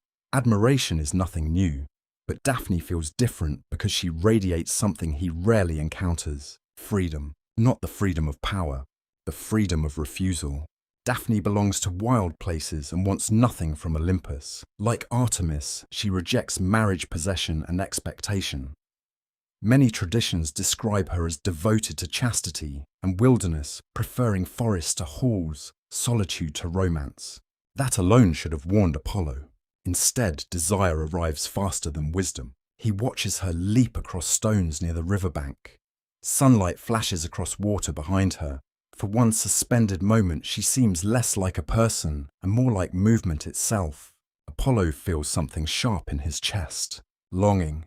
Immediate. Uninvited. Powerful. Here lies the first cruel irony. Apollo, who inspires love in others, has little experience being overtaken by it himself, or what he believes is love. Artemis's warning stirs faintly. Do not mistake desire for love. But desire speaks louder. Apollo steps forward. Wait. Daphne stops, but only because she senses presence. She turns sharply alert, ready to flee if necessary. Her expression changes the moment she recognizes who stands before her. Not awe, not delight, wariness. This unsettles Apollo immediately. Mortals usually soften under divine attention. Daphne hardens. Apollo offers what he believes is gentleness. You need not fear. Daphne's reply comes instantly. I do not fear you. The answer is almost startling, because it is not submission, it is boundary. Apollo studies her. You know who I am? Yes. Then why prepare to run? Her gaze does not waver. Because gods rarely approach without wanting something. Silence. The truth lands with uncomfortable precision. Apollo has no easy response. Because she is right. Gods often take, demand, claim. Even affection can become possession. Apollo tries again. I only wish to speak. Daphne glances toward deeper forest. You're speaking. Every exchange increases Apollo's fascination. She refuses the emotional structure he expects. She does not flatter. She does not perform reverence. She resists gravitational pull, and resistance intensifies desire. This is deeply human. What refuses possession often becomes more alluring to those accustomed to acquiring. Apollo steps closer. Sunlight warms his skin. River water moves softly nearby. You are unlike others. Daphne answers coldly. That is not an invitation. The words strike harder than she intends. Apollo feels something unfamiliar. Helplessness. No prophecy helps. No music helps. No divine status changes her response. For perhaps the first time, Apollo confronts an unalterable truth. Attention does not guarantee reciprocation. He becomes earnest now. Too earnest. I wish to know you. Daphne exhales sharply. Why? Apollo pauses. Why? Because she is beautiful. Yes. Because she feels free. Yes. Because she resists him. Also yes. The last truth remains hardest to admit. He answers with sincerity, though incomplete sincerity. Because something in you moves me. Daphne studies him for a long moment. Then comes the decisive response. I do not wish to be known. The rejection is clean. No cruelty. No insult. Only refusal. And refusal unsettles Apollo more than hostility would. Because hostility invites contest. Refusal offers no arena to win. Daphne turns. She intends to leave. Apollo reaches out, not touching, only instinctively extending his hand. Wait, one word. Desperate now. Daphne stops, only long enough to speak over her shoulder. This is exactly why I avoid gods. Then she runs, fast, into trees. Gone. Apollo stands motionless. The forest becomes quiet again. Birdsong resumes. Water continues flowing. Nature remains indifferent to divine frustration. Apollo's chest tightens. Desire transforms. No longer admiration alone. Obsession begins. This is the dangerous shift. Love accepts freedom. Obsession resists it. Apollo tells himself he simply needs time, patience, conversation, understanding. Surely Daphne will see his sincerity if he persists. This is the lie many wounded egos tell themselves. That persistence proves devotion. Sometimes persistence ignores consent. Apollo does not yet see this clearly. Days pass. He returns repeatedly. Forest paths, riverbanks, clearings, always searching. Sometimes he glimpses her at distance. Always fleeing, always avoiding. Each escape intensifies pursuit. His thoughts become increasingly occupied by her.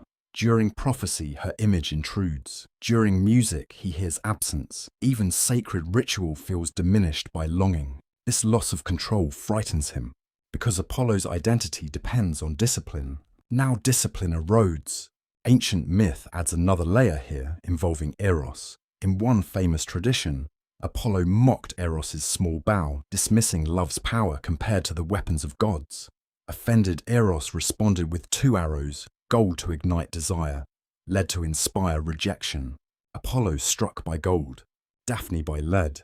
Historians debate whether this version emerged later, but symbolically it is brilliant. Desire and aversion, pursuit and refusal, 2 fates moving in opposite emotional directions.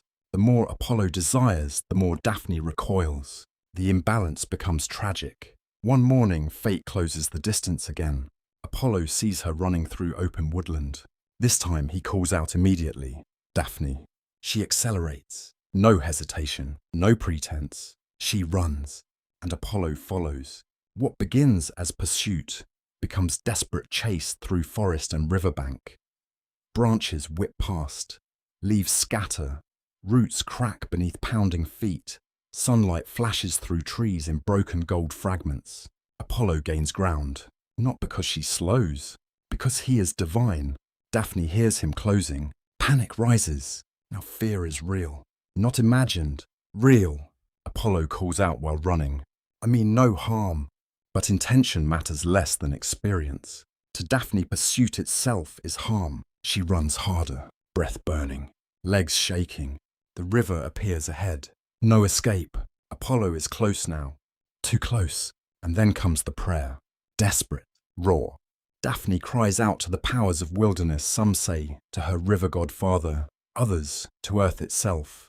Help me. The world answers, instantly. Her feet slow, not from exhaustion.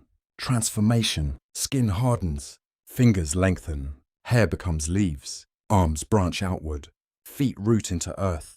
Apollo stops. Horror, disbelief. He reaches her just as transformation completes. Too late. Where Daphne stood now rises a laurel tree. Branches tremble in wind.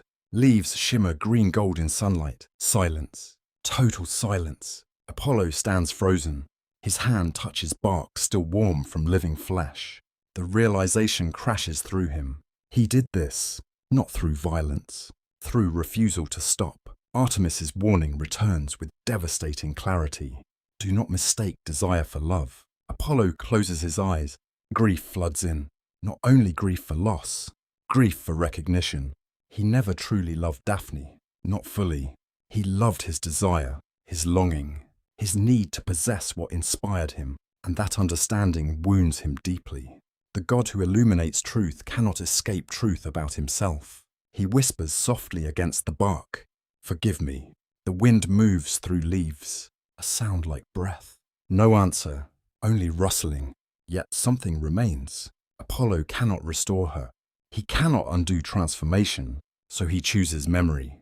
He crowns the laurel sacred. Her leaves become his symbol forever worn by poets, victors, priests, and kings. In honoring laurel, Apollo preserves both devotion and warning. Beauty cannot be owned. Love cannot be forced. Desire without respect destroys what it seeks. The laurel leaves shimmer in sunlight, beautiful, untouchable. And though Apollo leaves the forest changed, another thread of fate has already begun to move. Because soon he will meet someone who accepts his gift of prophecy, but rejects him in a very different way. Her name is Cassandra, and her tragedy will wound far more than his pride. After Daphne, Apollo carries silence differently. It no longer feels like sacred stillness or disciplined calm. It feels heavier now, filled with things unsaid. Regret has a way of changing how a person inhabits space, and even gods are not immune to that weight. Delphi continues to thrive. Pilgrims still climb sacred roads. Kings still kneel. Priests still interpret omens rising from the chasm. Outwardly, Apollo remains radiant. Inwardly, fractures deepen. The laurel becomes inseparable from him. Its leaves crown poets and victors. Temples weave its branches into ritual. Songs celebrate it as sacred to Apollo. Yet each leaf carries private memory. Every crown becomes remembrance of a truth he learned too late. Love without freedom is not love. You might think such a lesson would protect him from repeating old mistakes. But wisdom rarely arrives all at once. Growth is uneven. Old pride survives. And soon, fate brings Apollo toward another relationship that will test not his desire alone, but his wounded pride. Her name is Cassandra. She lives in Troy, daughter of King Priam and Queen Hecuba. Even before Apollo sees her stories travel, priests speak of a princess unusually perceptive. Servants whisper that she dreams strange dreams. Some say she hears patterns in silence. Others claim she speaks truths no one wishes to hear.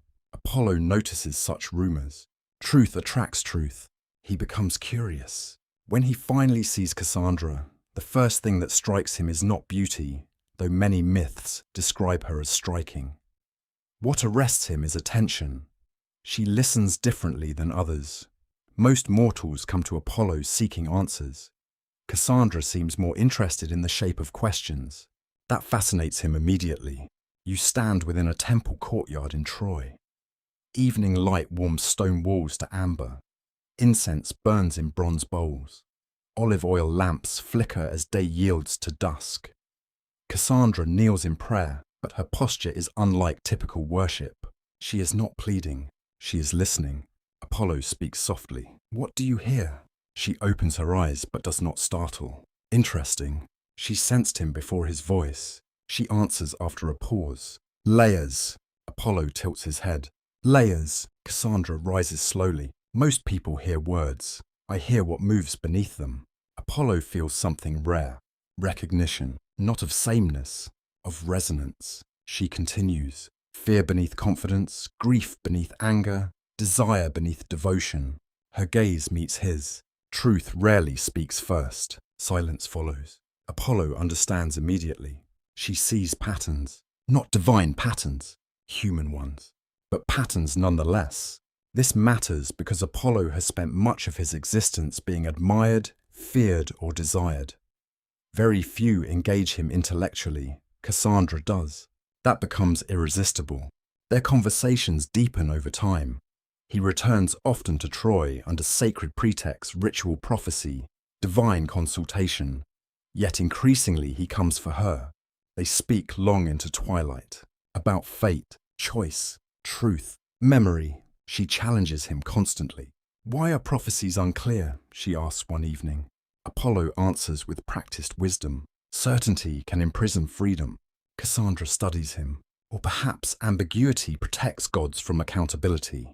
Apollo pauses, then laughs. Genuinely, because the question is sharp and disturbingly fair. Cassandra does something dangerous. She humanizes Apollo, not by diminishing him, by refusing abstraction. She treats him not merely as god of prophecy, but as mind, will, and personality. Apollo grows attached, deeply. Yet unlike Daphne, this attachment feels more layered. Desire exists, yes, but so does admiration, respect, intellectual intimacy, something closer to genuine love. Or what might become love? Apollo begins imagining what he rarely allows himself. Mutual devotion, partnership, understanding. Then comes the gift. It happens during a night heavy with stars. Troy sleeps beneath silver moonlight. Sea winds drift over high walls. Torches burn low in temple corridors. Apollo stands with Cassandra in sacred quiet. He speaks carefully. "You wish to understand truth." Cassandra says nothing. He continues. "I can give you more." Her eyes sharpen. More. She knows what that implies. Apollo steps closer. "I can grant prophecy." Silence. The offer is staggering.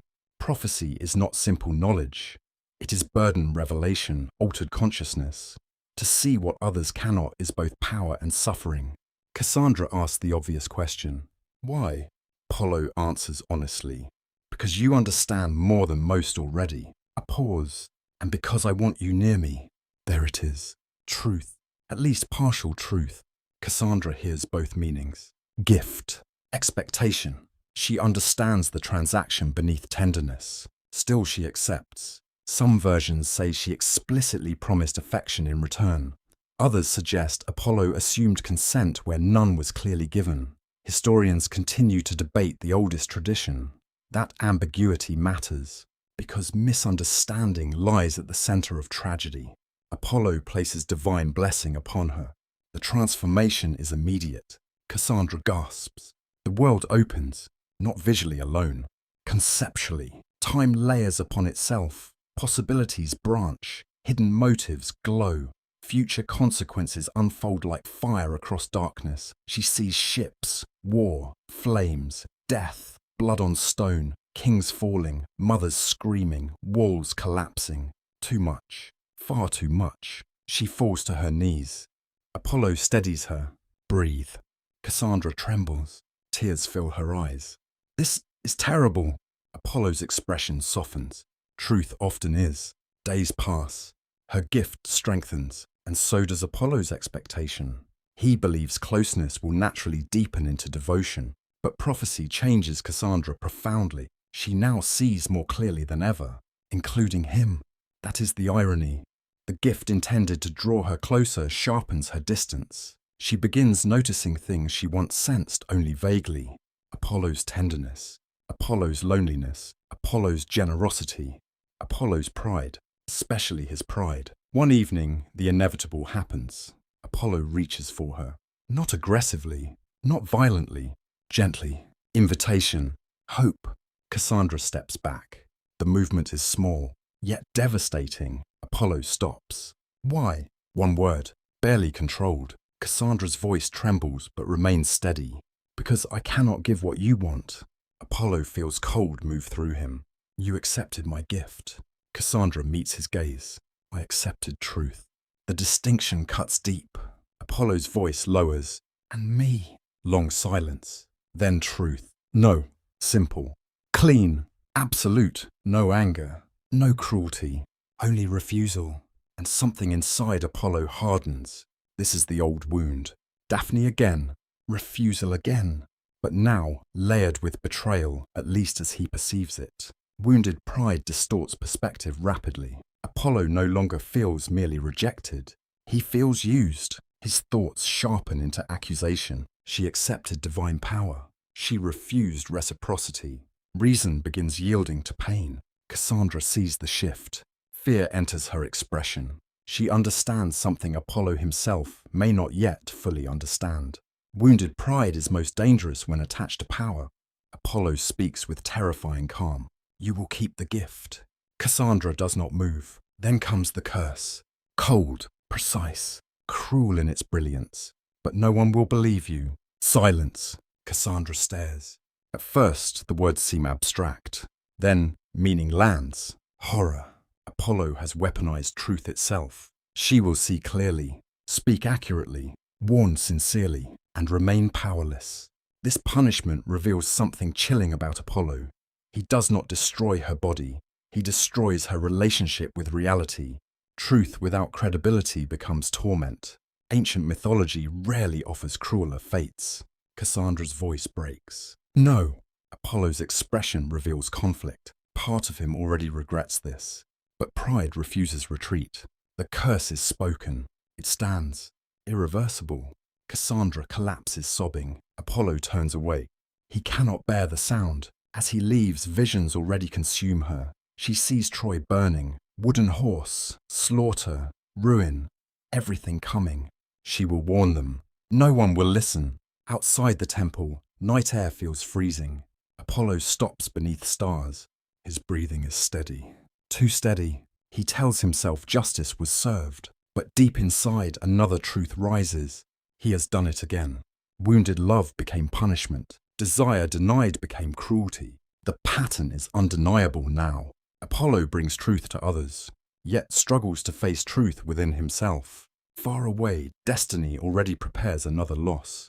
This next wound will not come through rejection. It will come through love returned, and when it arrives, Apollo will finally experience grief, not as consequence of pride, but as helpless sorrow. A beautiful young prince named Hyacinthus is already walking beneath spring skies, unaware that his brief life will leave one of the deepest scars on the god of light. There are losses born from pride, and there are losses that arrive without cruelty, without betrayal, without punishment. Losses so pure in their tragedy that no one can be blamed completely. After Cassandra, Apollo becomes harder to read. His voice remains calm. His prophecies remain precise. His music remains transcendent, yet something colder settles around him. He has begun to recognize a pattern in himself, and recognition without transformation can become its own burden. Then Hyacinthus enters his life, and everything changes. Hyacinthus is young, but myth remembers him less for age than presence. He's often described as beautiful, though beauty alone cannot explain Apollo's attachment.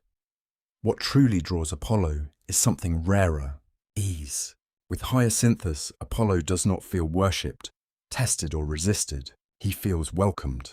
You see them first beneath wide spring skies in Sparta. The land feels open and bright, very different from Delphi's sacred tension. Warm winds move through grasslands. Cypress shadows stretch long in afternoon light. The air smells of dry earth, wild herbs, and sun-warmed stone. Young athletes train nearby, their laughter carrying through open space. Hyacinthus moves among them with effortless grace, strong but not boastful, confident without arrogance, alive in the present. Apollo notices immediately how unusual that feels. Most people behave differently around gods. They perform admiration, fear, reverence, or ambition. Hyacinthus does none of these. He speaks to Apollo naturally, as though light itself need not always be treated as untouchable. That alone feels intoxicating. Their bond deepens quickly. They train together, travel together, speak for long hours beneath evening skies. Apollo teaches music, poetry, and sacred meaning. Hyacinthus teaches something Apollo rarely experiences. Play, not competition, not ritual. Play. This matters more than Apollo realizes, because play requires surrender of control. No need to win, no need to dominate, only presence. One afternoon, they sit beside a quiet stream. Sunlight breaks into shimmering fragments across moving water. Birds move through olive branches overhead. Hyacinthus skips a stone across the surface. 3 skips, 4, 5. Apollo watches. You waste good precision on stones. Hyacinthus smiles. Not everything must become mastery. The sentence lands softly, yet deeply. Apollo looks toward him. Hyacinthus continues. You always make things sacred. Apollo considers this. Is that a flaw? Hyacinthus thinks for a moment. Not a flaw, a pause. But sometimes beauty exists before meaning. Apollo says nothing, because the idea unsettles and comforts him at once. Beauty before meaning, experience before interpretation. This is new territory. With Daphne, Apollo desired what fled. With Cassandra, he desired what understood him, yet refused him. With Hyacinthus, desire gradually becomes something quieter, gentler, warmer. Love begins without pursuit, without transaction, without conquest. That difference heals. Parts of Apollo he did not know were wounded. For perhaps the first time in his life, he experiences affection without tension. No prophecy complicates it. No ritual frames it. No power struggle defines it. Just closeness. This becomes precious. And precisely because it is precious, fate becomes cruel. Ancient myths sometimes place another figure in this story, Zephyrus the West Wind, who also loved Hyacinthus and grew jealous of Apollo. Some versions preserve this detail, others do not. Historians debate whether later poets added Zephyrus to externalize tragedy, but symbolically, jealousy often enters where beauty gathers attention. Whether through wind accident or fate doom approaches, the omen comes first. Apollo dreams, a flower blooming red, petals opening, then scattering like drops of blood across white stone. He wakes uneasy. Dreams have taught him caution. He considers warning Hyacinthus. He does not. Perhaps because he hopes the dream means nothing. Even gods sometimes prefer denial. The next day feels impossibly beautiful. Clear sky, bright sun, warm air, not a cloud anywhere. The kind of day mortals later remember with painful detail, because tragedy makes ordinary beauty unbearable. Apollo and Hyacinthus join athletic games outside the city. Running, wrestling, throwing javelins, friendly competition, laughter, sweat shining in sunlight, dust rising beneath feet. Then comes discus throwing, a simple contest of strength and technique. Apollo excels naturally. Precision again. Control again. Hyacinthus admires the movement. Show me. Apollo smiles. He takes the discus. Heavy bronze catches sunlight. He plants his feet. Breath. Rotation. Release. The discus flies. Perfect arc. Fast. Beautiful. A shining circle cutting blue sky. Hyacinthus watches amazed. Then everything changes. A sudden violent gust tears across the field. Too sudden. Too strong. The air screams. The discus shifts. Impossible trajectory. Apollo's expression changes instantly. No. Too late. The bronze disc strikes Hyacinthus. A sickening impact. Silence follows. Then collapse. Hyacinthus falls. Dust rises. Stillness. Total stillness. Apollo is moving before thought forms. He reaches him. Kneels. Hands trembling. Warm blood. Too much. Far too much. It spreads across Apollo's hands bright red under sunlight. No prophecy prepares him for this. No discipline helps. No divine composure survives. Apollo's voice breaks. No, no. Hyacinthus barely breathes. His eyes flutter. Apollo presses his hands to the wound. Light pours from him. Healing power. Sacred force. Everything. He gives everything. This is the god of healing. The god of medicine. The god whose son will one day raise the dead. Surely he can save one life. Surely. But nothing changes. The wound remains. Apollo pushes harder. More power. More divine force. Nothing. Then the terrible truth arrives. Some wounds cannot be healed, even by gods. This realization shatters him. Apollo looks upward as if demanding explanation from sky itself. Why? No answer. Only wind. Perhaps Zephyrus. Perhaps cruel chance. Perhaps fate. No certainty exists. That uncertainty hurts most. Because Apollo cannot even assign blame cleanly. Hyacinthus opens his eyes. Barely. He sees Apollo crying. Crying. The radiant god of light. Hyacinthus whispers, "You're crying." Apollo cannot speak. Hyacinthus's lips form the faintest smile. Good. Apollo stares. The prince breathes shallowly. Now you understand. Apollo's voice finally emerges broken. Understand what? Hyacinthus's answer is almost lost.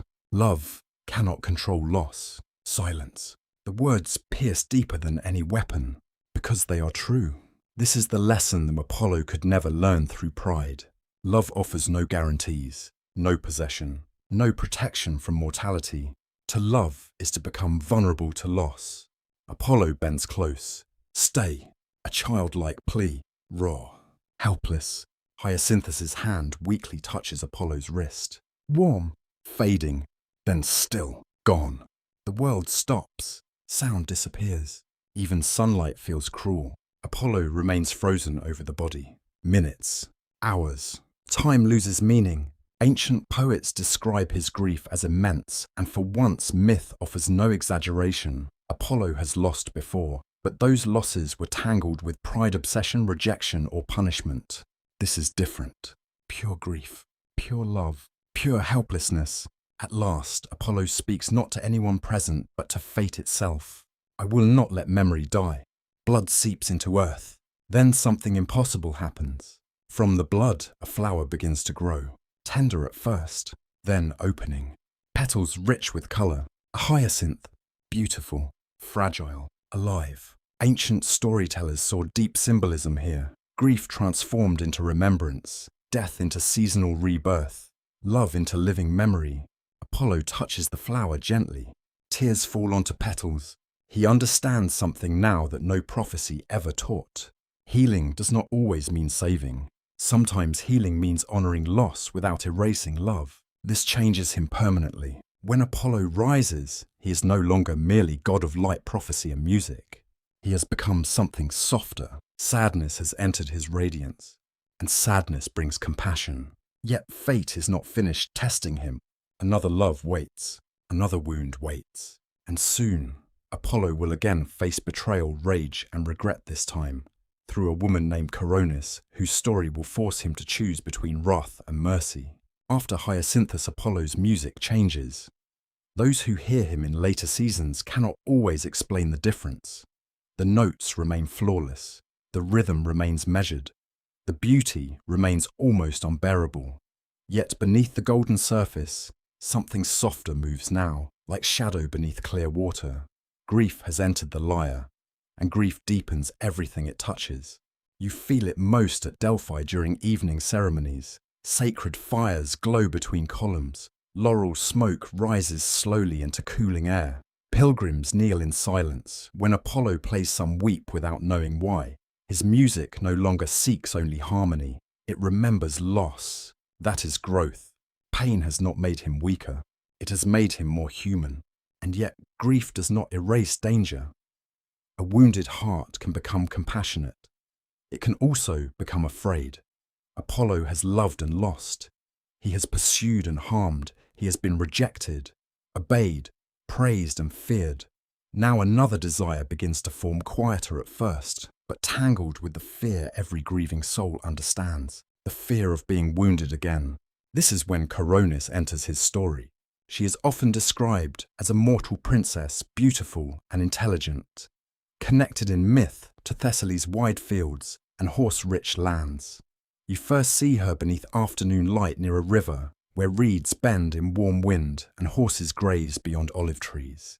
The air smells of grass dust, sunlit water and crushed herbs. Coronis is not like Daphne, who fled with fierce devotion to freedom. She is not like Cassandra, who listened with dangerous insight.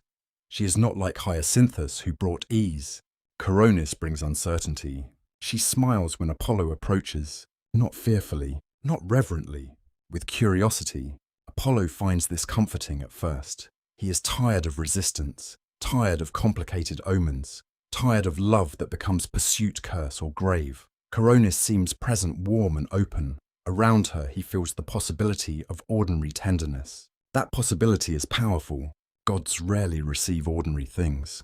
He visits her often, sometimes in golden daylight, sometimes at dusk when long shadows stretch across the fields. They walk beside water. They speak of horses, music, dreams, and mortal life. Coronis asks about Olympus, but not with hunger for status. She asks as one might ask about distant weather. Apollo appreciates that. For a while, affection feels simple, or perhaps he wants it to be simple. Desire grows, trust grows. Soon Coronis carries his child. The news changes Apollo deeply. Fatherhood. The word itself feels strange within him. He has been son, brother, lover, oracle, destroyer, healer, musician, but fatherhood opens another chamber of the soul. It is not glory. It is responsibility shaped by vulnerability. Apollo imagines the child before seeing him. Will he inherit light, music, prophecy? Will he understand healing? Will he soften what remains hard in Apollo himself? A quiet hope begins. This matters because hope makes fear sharper. The omen comes through a bird. Apollo once favoured the raven, a bird associated with messages and watchfulness. In some traditions, ravens were white before this story, bright, feathered and trusted. One afternoon, as Apollo stands beneath a laurel tree at Delphi, a raven descends onto a stone ledge. It cries once, harsh, uneasy. Apollo looks up. The bird's eyes shine like black glass. A message has come. What follows varies by tradition, but the core remains. The raven reports that Coronis has taken a mortal lover, a man named Ischys, in many tellings. Whether love, loneliness, fear, or human complexity drove her, the myth rarely pauses to ask. But you should pause.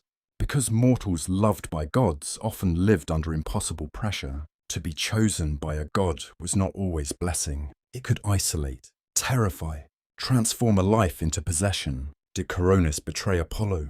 Yes, in the traditional story. But was betrayal the whole truth? No myth can fully answer.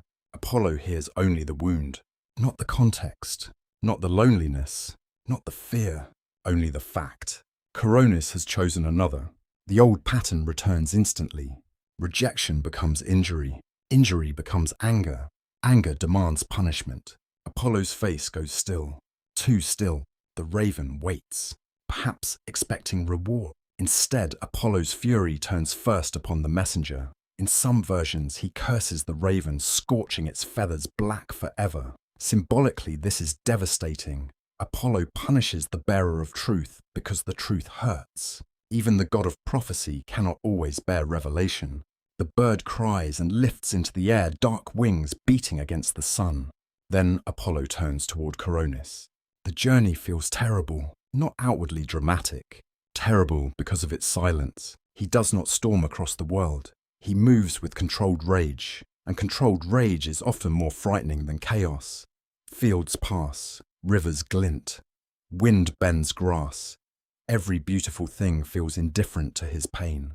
You follow him toward the place where Coronis waits. She senses something before seeing him. Perhaps divine presence, perhaps dread, perhaps the unborn child stirring within her. When Apollo appears, the air changes. Warmth leaves the day. Coronis rises slowly. Her expression shifts from surprise to fear. Apollo. He says her name quietly. Coronis. No shouting, no accusation yet. Only coldness. She understands. The truth is known. For a moment, neither speaks. Then she tries. I was afraid. Those words matter, but Apollo is too wounded to receive them. Afraid. His voice remains calm. She places a hand over her womb, of being bound to a god forever, of being remembered only as yours, of my child being taken into a world I cannot follow. Apollo's expression flickers. There is truth here, painful truth, but jealousy does not like complexity. It prefers simple stories. Victim, betrayer, punishment. Coronis continues, voice breaking. I did wrong. A pause. But I was still human. Human. The word should soften him. After Hyacinthus it should. But grief does not always make wisdom permanent. Under enough pain, old instincts return. Apollo sees betrayal. He sees humiliation. He sees another beloved choosing distance. And something dark takes hold. In some versions, Apollo himself kills Coronis. In others, he sends Artemis to do it. That variation is important because later storytellers may have struggled with his direct violence, but emotionally, the responsibility remains his. His wrath ends her life. The moment passes quickly in myth, but you feel its weight slowly. A cry, a flash of divine force, silence. Coronis falls, dust rises, horses scatter in fear. The wind moves through reeds as though nothing has happened. Then Apollo sees her body, and the rage vanishes. This is the cruel rhythm of anger. It burns hot, then leaves ashes. Apollo kneels. Coronis is gone. His hand trembles as it moves toward her womb. The child, the unborn child, still lives. Horror floods him. What has he done? Again, love wounded by pride has become destruction. But now the consequence is sharper, more immediate, impossible to deny. He has killed the mother of his child.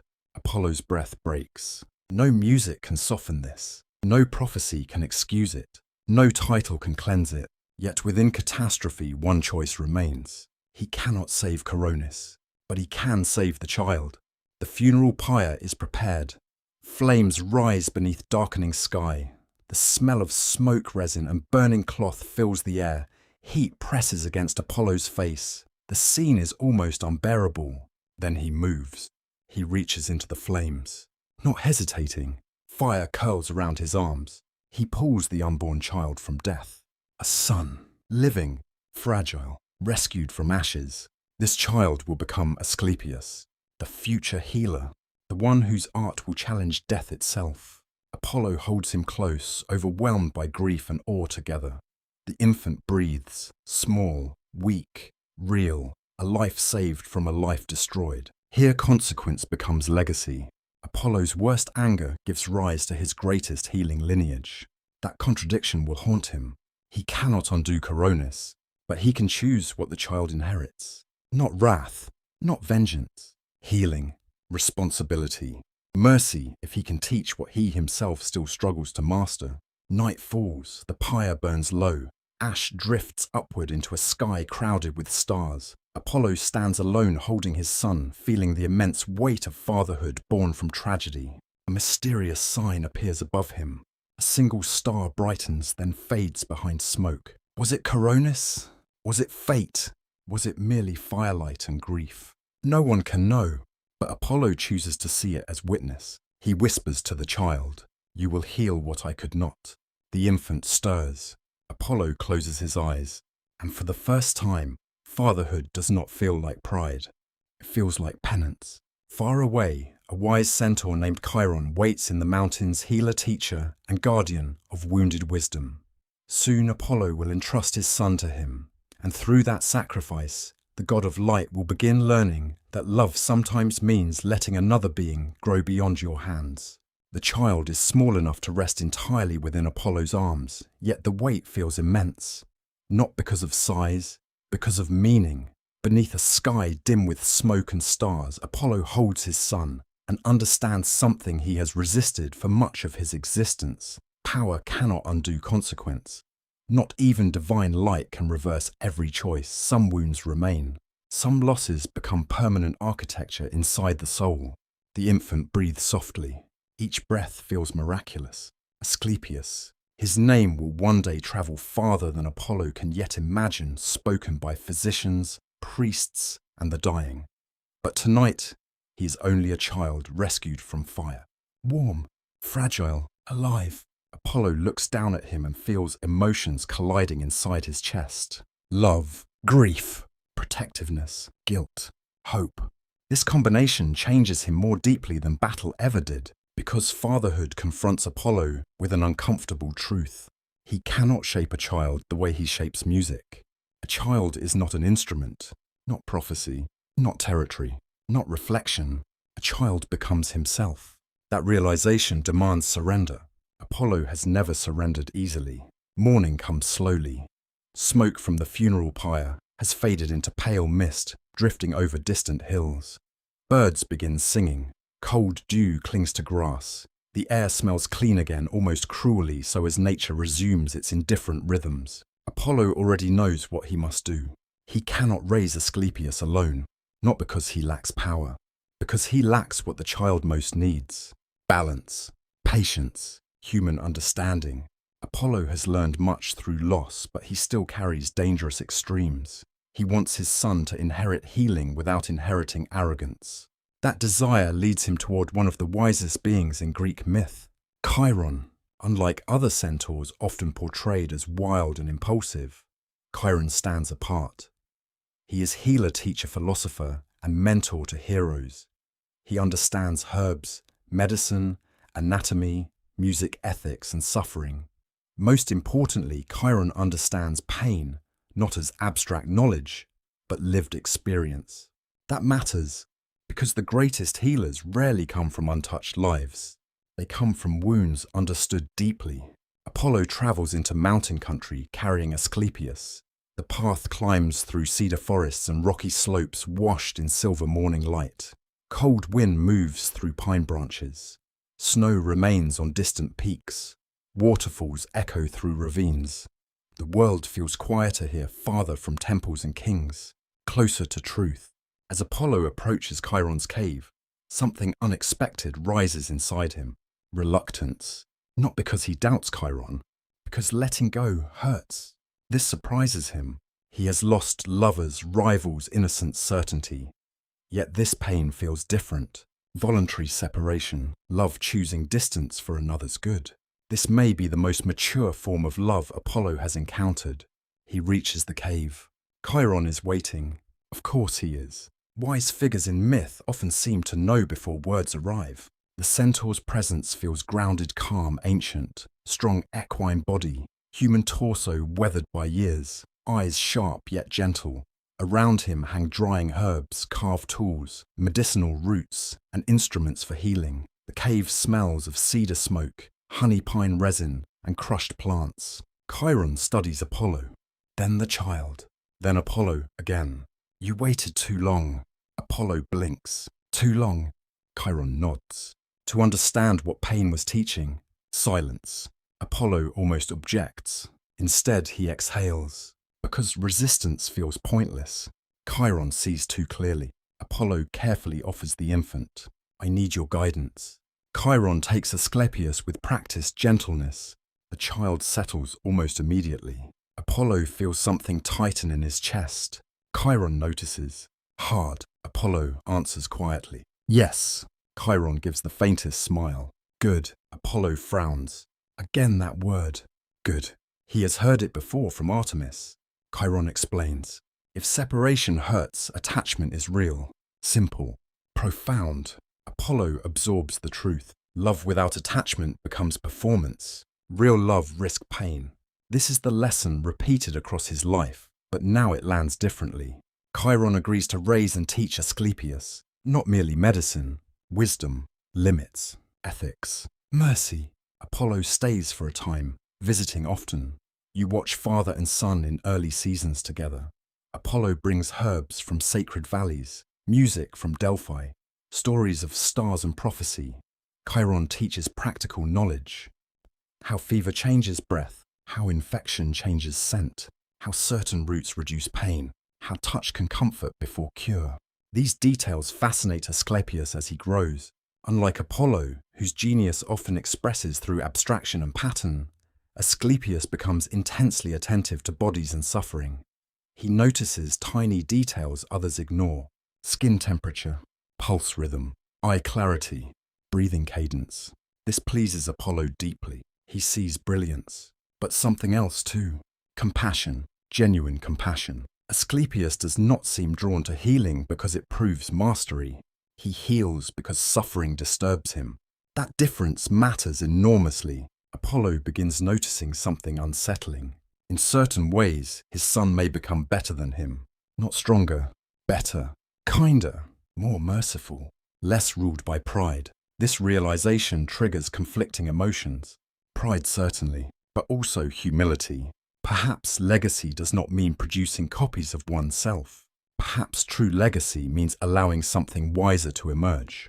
This thought softens Apollo. Years pass. Asclepius matures into extraordinary healer. Patients travel astonishing distances seeking treatment.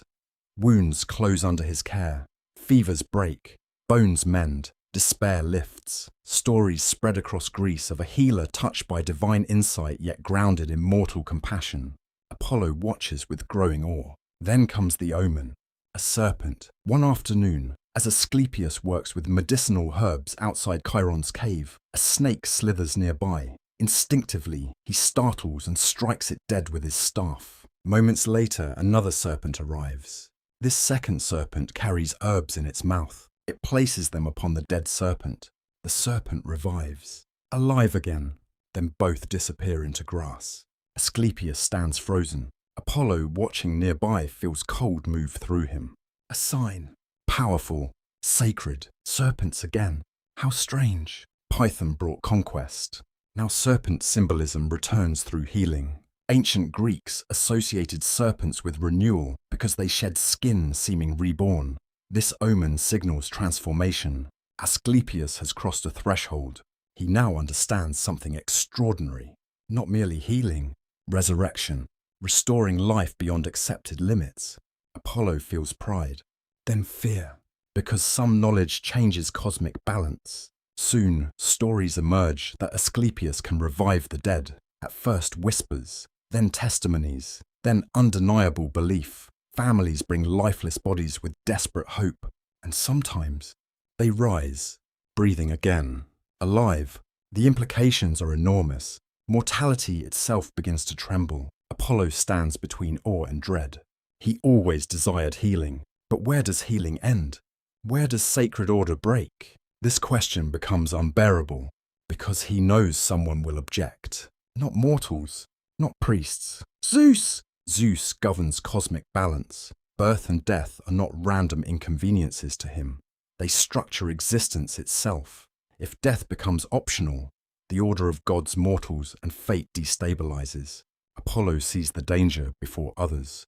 He warns Asclepius. One evening, beneath mountain twilight, firelight warms cave walls while wind hums outside. Apollo speaks quietly. Be careful. Asclepius looks up. Of healing, Apollo holds his gaze. Of believing all limits are unjust, Asclepius frowns. If suffering can be reduced, should it not be? A fair question. Apollo answers slowly. Some boundaries protect order. Asclepius's expression sharpens. Or protect power. The words strike unexpectedly hard. Echoes of Cassandra. Questions that expose uncomfortable truths. Apollo feels both pride and unease. His son has inherited brilliance. And courage. Enough courage to challenge gods. That is dangerous. Yet Apollo cannot deny admiration. He sees something astonishing. The child born from fire and tragedy has become healer bold enough to challenge death itself. This is legacy beyond expectation. But destiny rarely rewards power without cost. Far above mountains, thunder gathers beyond clear sky. A warning. Distant. Low. Yet unmistakable. Zeus has noticed. And Apollo, father now more deeply than God, feels dread rising like storm wind through cedar branches. Because the next trial will force him into direct conflict with Olympus itself. And this time, the wound will not be romantic loss or personal pride. It will be paternal grief. The thunder begins days before the lightning ever strikes. At first, it sounds distant, barely noticeable beneath ordinary mountain winds. A low murmur beyond the peaks. Then it returns. Again and again. No storm clouds gather. Yet the sound persists, rolling through clear skies like a warning too large for words. Apollo knows that sound. Not weather, judgment. Zeus is watching. You stand with Apollo near Chiron's mountain refuge as evening light fades into iron-grey twilight. Pine branches sway under cold wind. The air smells of wet stone and cedar resin. Below, valleys disappear beneath gathering mist. Inside the cave, Asclepius tends to a wounded traveller, unaware or perhaps unwilling to acknowledge how closely fate now circles. Apollo cannot ignore it any longer. He enters the cave. Firelight throws shifting shadows across stone walls, lined with herbs and healing tools. Asclepius looks up immediately. He reads Apollo's face before words arrive. It's time, isn't it? Apollo stops. Yes, no false comfort, no denial. Asclepius finishes binding the patient's wound and dismisses him gently. Silence fills the cave once they are alone. The crackle of fire becomes painfully loud. Apollo speaks first. You must stop. Asclepius's gaze sharpens. Stop healing. Apollo's voice tightens. You know what I mean. A pause. Then truth. Stop raising the dead. The words hang heavily between them. Asclepius does not answer at once. He moves toward the fire, watching embers collapse inward. His silence feels deliberate, not rebellious. Finally he speaks. When someone can be saved, should I refuse? Apollo exhales slowly. This is no longer about skill. Asclepius turns. No, it's about power. Apollo says nothing. Because the statement is not entirely wrong. Asclepius continues. If death is unavoidable, only because God's decree it is that justice... The question cuts deep. Apollo feels something painful and familiar. Pride wounded by uncomfortable truth. He has heard versions of this challenge before, from Cassandra, from Marsyas, from Artemis, in subtler form. Yet hearing it from his son feels different, because part of him agrees. That is the problem. Apollo has seen suffering beyond measure, mothers losing children, young men dying in war, bodies failing through disease. He understands why Asclepius pushes boundaries. Healing feels holy, saving life feels righteous. So why resist? Because Apollo also understands something Asclepius does not fully grasp.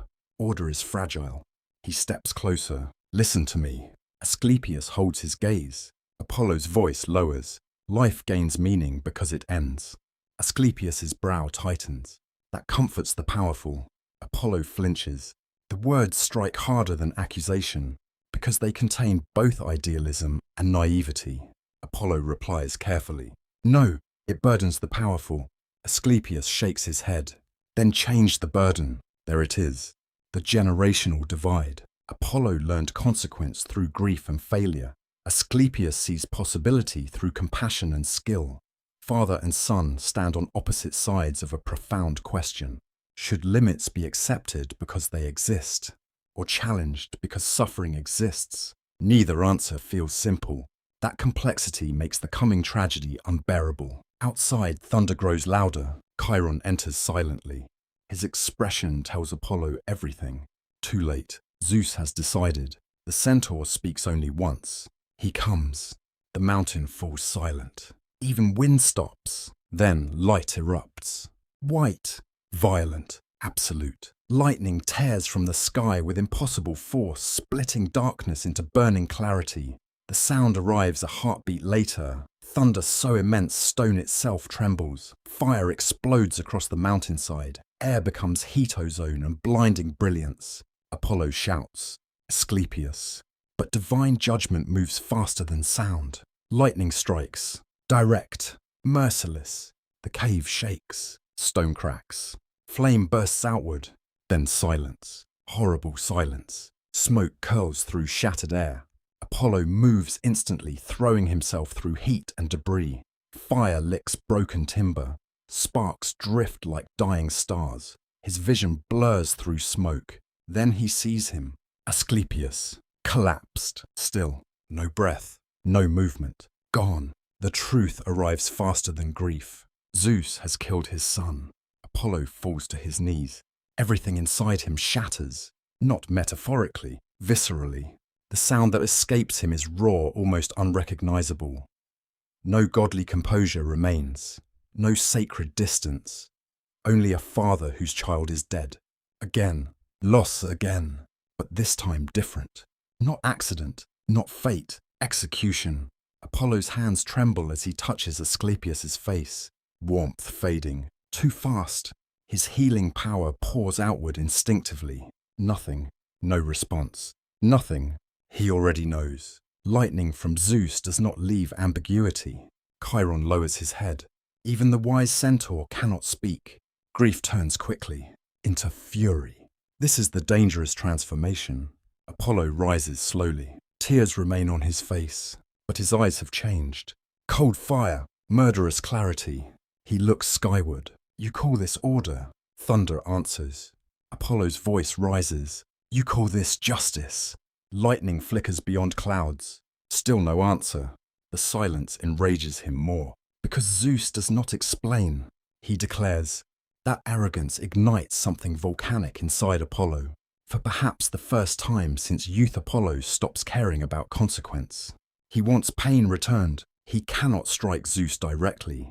Even enraged, he understands cosmic hierarchy. But grief seeks target, and grief finds one. The Cyclopes. In many myths, the Cyclopes forged Zeus's thunderbolts. They created the weapon that killed Asclepius. Apollo hunts them. The pursuit feels grim and relentless. No music, no prophecy, no sacred ritual, only vengeance. Across volcanic lands thick with sulfur and ash, Apollo moves like living judgment. Smoke darkens the sky. Heat rises from broken earth. The air smells of metal magma and burning stone. He finds them in fire-lit caverns. Massive forms bent over divine forgework. Hammer striking metal, sparks raining like stars. The creators of thunder, they barely register his arrival before death comes. Apollo's arrows fly with terrifying precision. No hesitation, no mercy. Each release fueled by grief, each strike fueled by rage. The forge falls silent. The Cyclopes die. Vengeance is complete, and instantly, nothing improves. This is the cruel truth of revenge. It satisfies motion, not grief. Apollo stands among extinguished forges, chest heaving. Fire glows red around him. Metal cools. Smoke rises. Asclepius remains dead. Coronis remains dead. Hyacinthus remains dead. Marsyas remains broken. The pattern becomes unbearable. Every attempt to control suffering has created more suffering. At last, Zeus appears, not as distant thunder, present, overwhelming. The cavern floods with divine force. Air becomes unbearably heavy. Light surrounds the king of gods with terrible majesty. This is not fatherly presence. This is cosmic authority. Apollo does not kneel. Not immediately. Zeus studies him. You killed my smiths. Apollo answers through clenched breath. You killed my son. Silence. The two truths stand, neither false. Zeus speaks. He violated sacred balance. Apollo's voice breaks with rage. He healed. Zeus's answer arrives like iron. He erased death. Apollo steps forward. Because death causes suffering, thunder trembles through stone. Zeus's expression hardens, and immortality without order causes ruin. Apollo freezes. Zeus continues. Would mortals stop warring if death vanished? Silence. Would greed end? Silence. Would cruelty disappear? Apollo cannot answer, because he knows. No, suffering is not caused by death alone. Life itself contains conflict. Zeus presses the truth. Your son possessed compassion. A pause. But compassion without limit becomes catastrophe. The words hit with devastating force. Apollo hates them, because he understands them. Partially, painfully. Zeus steps closer. You grieve as father. Another pause. I judge as king. There it is. The divide. Personal love versus cosmic responsibility. Apollo's fury begins collapsing under exhausted grief. He finally understands something terrible. Zeus did not act from cruelty. He acted from order. That does not erase pain. It makes pain harder. Because villainy would be simpler. Apollo's knees weaken. At last he kneels. Not in worship. In devastation. Zeus watches. Then delivers punishment. Apollo will be stripped temporarily of divine privilege and forced to serve mortals. Exile through service. Humiliation through humanity. Not destruction. Lesson. The sentence feels harsh, yet not without purpose. Zeus wants Apollo to understand mortal life, not from temples or prophecy, but from within ordinary suffering. As punishment ends, Zeus disappears into thunder. The cavern grows quiet. Apollo remains kneeling, broken, changed. He now understands what youth never grasped. Power does not equal freedom. Even gods serve something greater. Order, responsibility, consequence. He rises slowly. No triumph remains. No illusion of perfect control. Only heavy wisdom. And somewhere far below Olympus, mortal kingdoms continue living fragile lives, working fields, losing children, surviving winters, loving despite inevitable loss. Apollo will soon walk among them, not as distant god, as servant. And among mortals he will learn perhaps the hardest lesson of all, how to live without certainty. Exile does not begin with thunder. It begins with silence. After Zeus's judgment, no storm follows Apollo down from the mountains. No divine escort marks his descent. No temple chorus sings farewell. Olympus remains distant, brilliant, and indifferent. For the first time in ages, Apollo walks not toward worship, but toward service. You descend with him into the mortal world. The transition feels strange. Mountains soften into valleys. Sacred stone gives way to dirt roads carved by carts and bare feet. Marble columns disappear behind fields of barley and olive trees. Smoke rises from clay ovens instead of temple fires. The air smells of bred livestock, wet earth and sweat. Human life surrounds him, not ceremonial humanity, but ordinary humanity. This is important. Apollo has seen mortals constantly.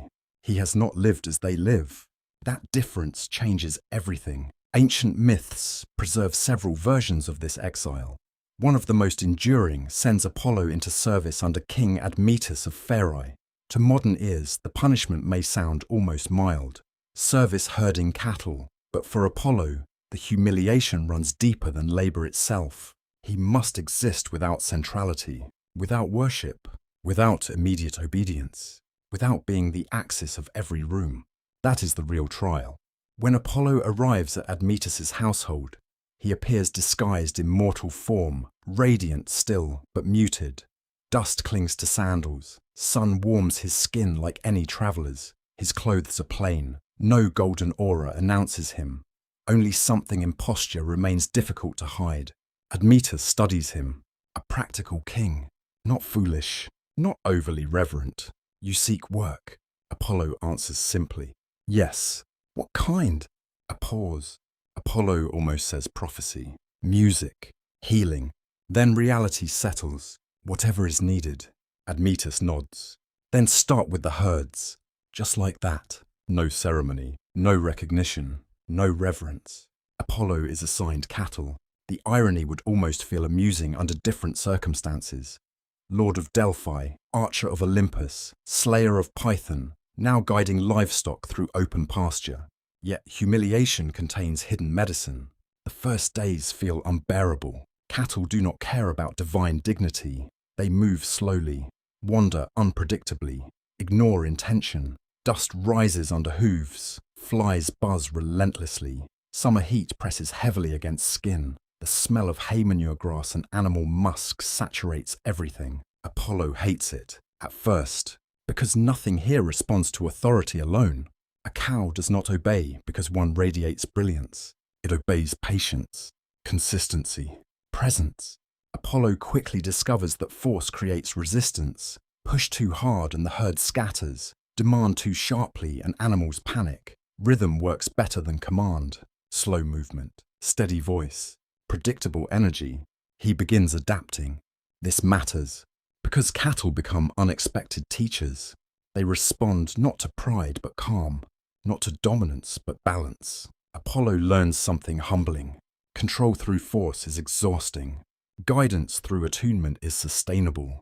That lesson reaches deeper than herding. Days become weeks. Weeks become months. The rhythms of mortal life begin reshaping him. Morning frost on grass, dew-soaking sandals, midday heat, evening smoke from village fires, children laughing near wells, women grinding grain, men repairing fences, old people sitting in shade sharing stories. No prophecies, no grand myths, just life, fragile, repetitive, sacred in quiet ways. This is what Apollo previously missed. Mortals do not live mostly in dramatic moments. They live in small continuities.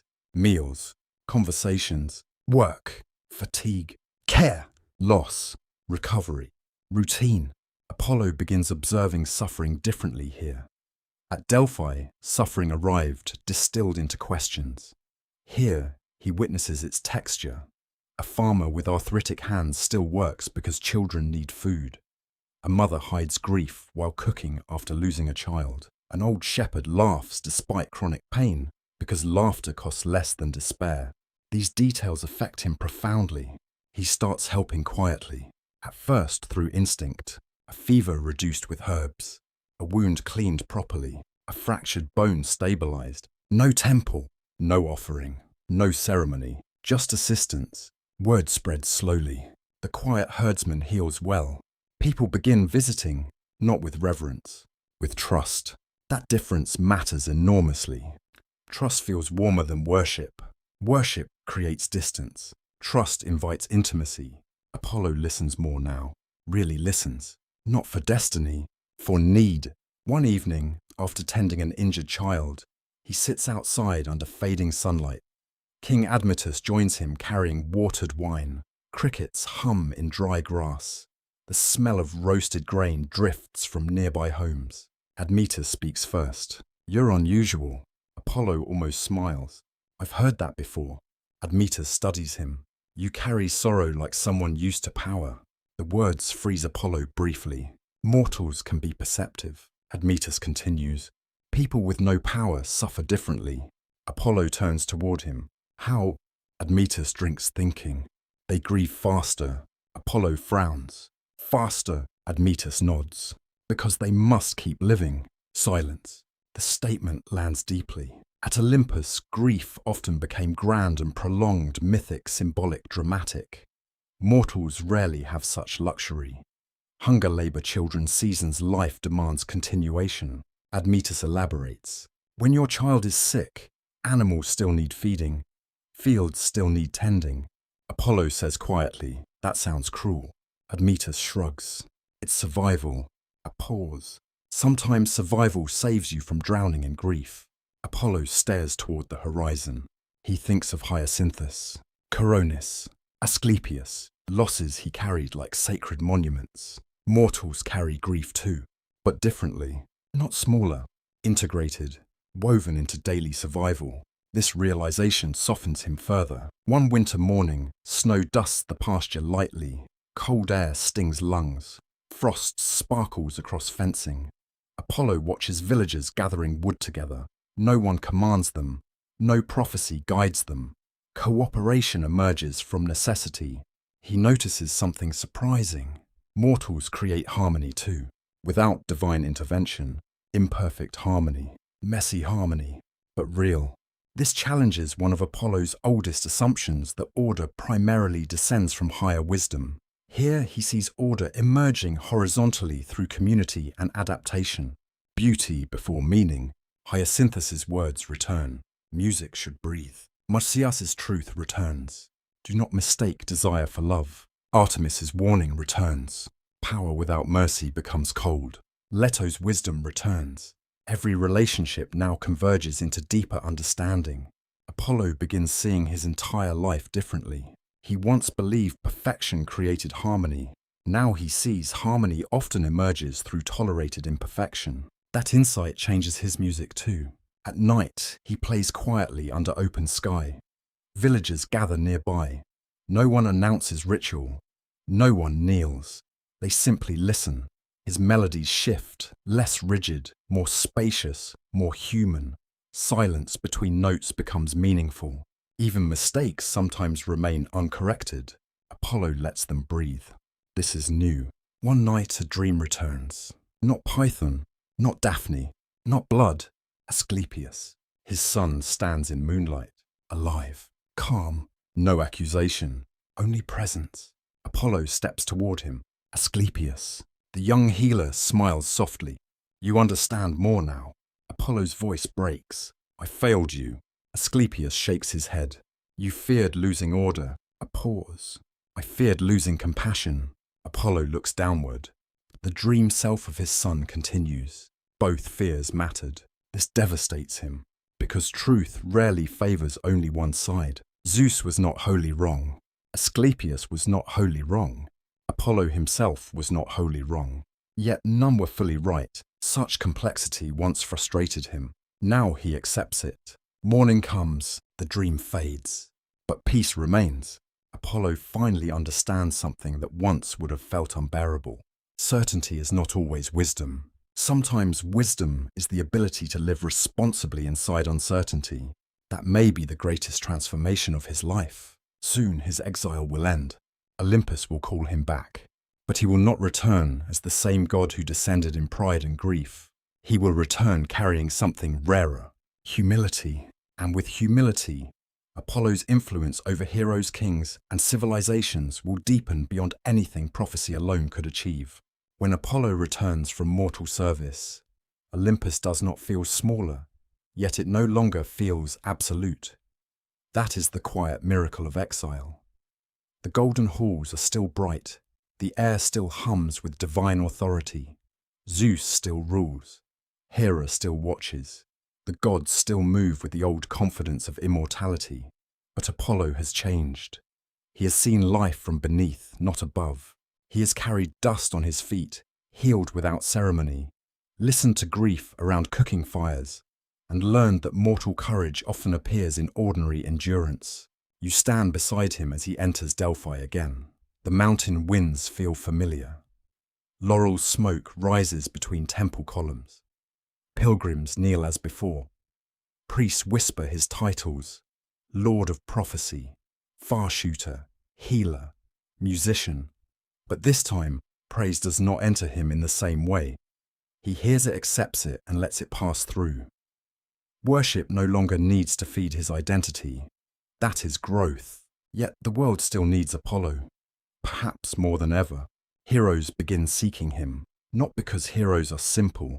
They are often the most troubled mortals of all. They carry violence, ambition, fear, and destiny in dangerous proportions. To guide them requires more than answers. It requires discernment. Apollo learns this slowly.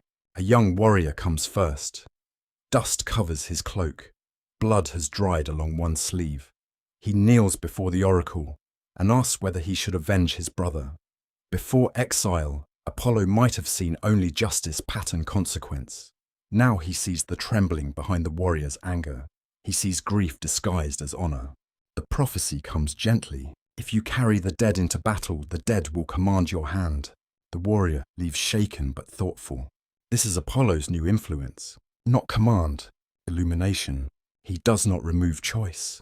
He makes hidden motives visible. Across Greece, his presence touches hero after hero. Some traditions connect him with great founders, warriors, archers, healers, and musicians. Sometimes he protects them.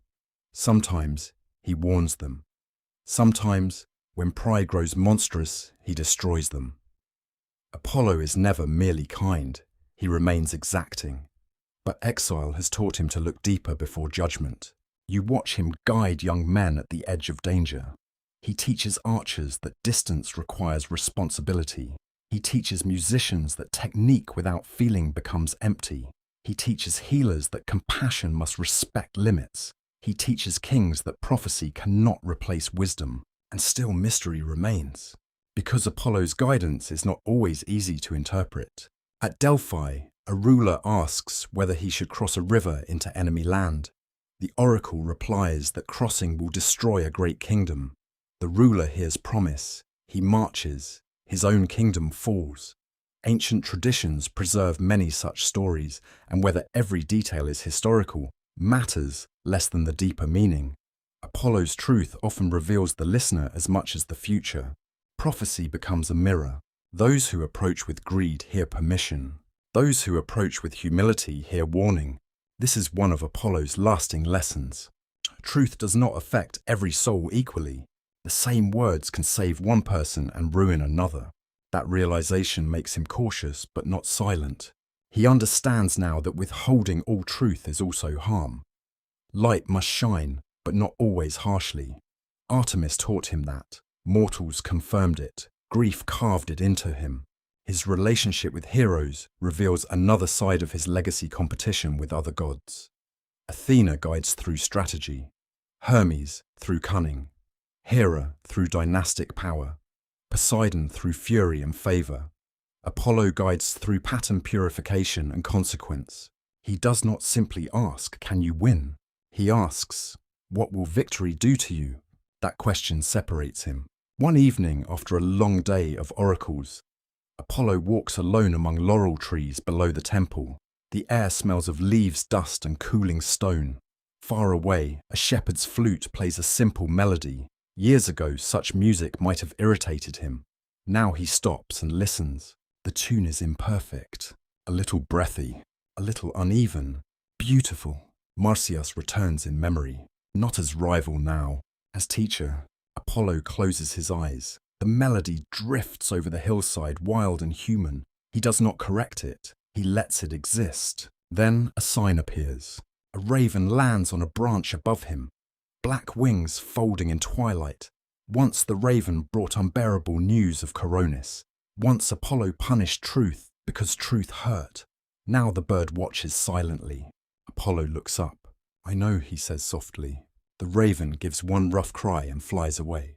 A warning, perhaps, or forgiveness. No one can know, but Apollo receives it differently now. Omens are not orders, they are invitations to attention. Soon his influence reaches beyond individual heroes into entire communities. Cities consult him before founding colonies. Armies seek purification after bloodshed. Musicians dedicate hymns. Physicians invoke healing. Young men entering adulthood offer locks of hair. Victors wear laurel. The god's presence becomes woven into life's thresholds. Beginning, illness, war, art, guilt, death. Apollo stands at borders between chaos and form. This is why he matters so deeply. He helps mortals cross dangerous thresholds without pretending danger vanishes. Yet even with new wisdom, Apollo remains complex. He still can be severe. His arrows bring plague as well as protection. His truth can wound as well as guide. Some cities fear him as much as they adore him. This contradiction survives because ancient worshippers did not need their gods to be simple. They needed them to be powerful enough to explain life. Life itself heals and harms. So does Apollo. But now, after exile, his harm is less often born from wounded vanity. More often it arises from sacred boundary. That difference matters even if pain remains pain. Near dusk, a group of young musicians gathers outside Delphi. They have travelled far, carrying worn instruments wrapped in cloth. Their leader asks Apollo for blessing before a festival. Apollo studies them. They expect perfection, correction, demand. Instead, he asks, "Why do you play?" The question startles them. One answers, "For honour." Another says, "For livelihood." A third quietly says, "Because grief becomes lighter when sung." Apollo turns to the third. There, that is the answer he understands now. He lifts the lyre and plays a single phrase, not a full hymn, just enough. The phrase contains discipline, sorrow space, and warmth. The young musicians bow their heads not in fear, but recognition. Apollo blesses them. "Play truthfully," he says. "Not perfectly, truthfully." That is perhaps the clearest sign of change. Night falls over Delphi. Torches glow amber along stone paths. Pilgrims sleep beneath cloaks. Priests prepare tomorrow's rituals. Stars open slowly above Mount Parnassus. Apollo stands beside the sacred chasm, listening to vapors rise from deep earth. He remembers Python, the old guardian, the first conquest. At the time, he believed the old world had to be defeated. Now he understands inheritance better. He did not erase ancient mystery. He became its voice. A dream comes that night. He sees a city not yet built. Then another, temples rising across centuries, marble statues, painted vases, physicians carrying staffs with serpents, poets crowned in laurel, kings trembling before oracles, children learning songs in his name. Then the dream shifts. The temples crack, columns fall, languages change. The old sacrifices fade, and still somewhere someone speaks of Apollo, not as living cult alone, as symbol, light, art, reason, healing, dangerous beauty. Apollo wakes before dawn. The dream leaves him quiet. This is no ordinary prophecy. It suggests a future beyond worship, a future where memory survives even after ritual changes. For a God that is both comfort and warning, being remembered is not the same as being understood. And perhaps that becomes Apollo's final desire, not merely to be praised, not merely feared, but understood in fullness. He turns toward the east as first light touches the mountains. Another age is coming. Heroes will rise and fall. Cities will ask impossible questions. Mortals will continue reaching toward clarity while living inside uncertainty. Apollo will guide them. But even guidance has limits, because soon his story must widen from individual lives to civilization itself, and the radiant god will become something more than a figure in myth. He will become an ideal humans chase whenever they seek order, beauty, truth, and healing beneath an unstable sky. As centuries pass, Apollo's presence expands far beyond Delphi. He is no longer only the radiant archer who slew Python, nor only the god who guided kings and heroes through prophecy. Something larger begins to happen. Apollo stops being merely a divine personality in myth and becomes an ideal woven into civilization itself. You begin to feel this transformation, not through dramatic battles, but through repetition. Temple after temple rises in his honor. Stoneworkers carve columns beneath hot Mediterranean sun. Priests light sacred fires before dawn. Musicians tune lyres in courtyards washed with golden morning light. Physicians whisper prayers before treating the sick. Poets crown their brows with laurel before reciting verse. Across the Greek world, Apollo becomes associated with something increasingly powerful. Order, not rigid tyranny, structured harmony. That distinction matters. Ancient Greeks did not worship order because life felt orderly.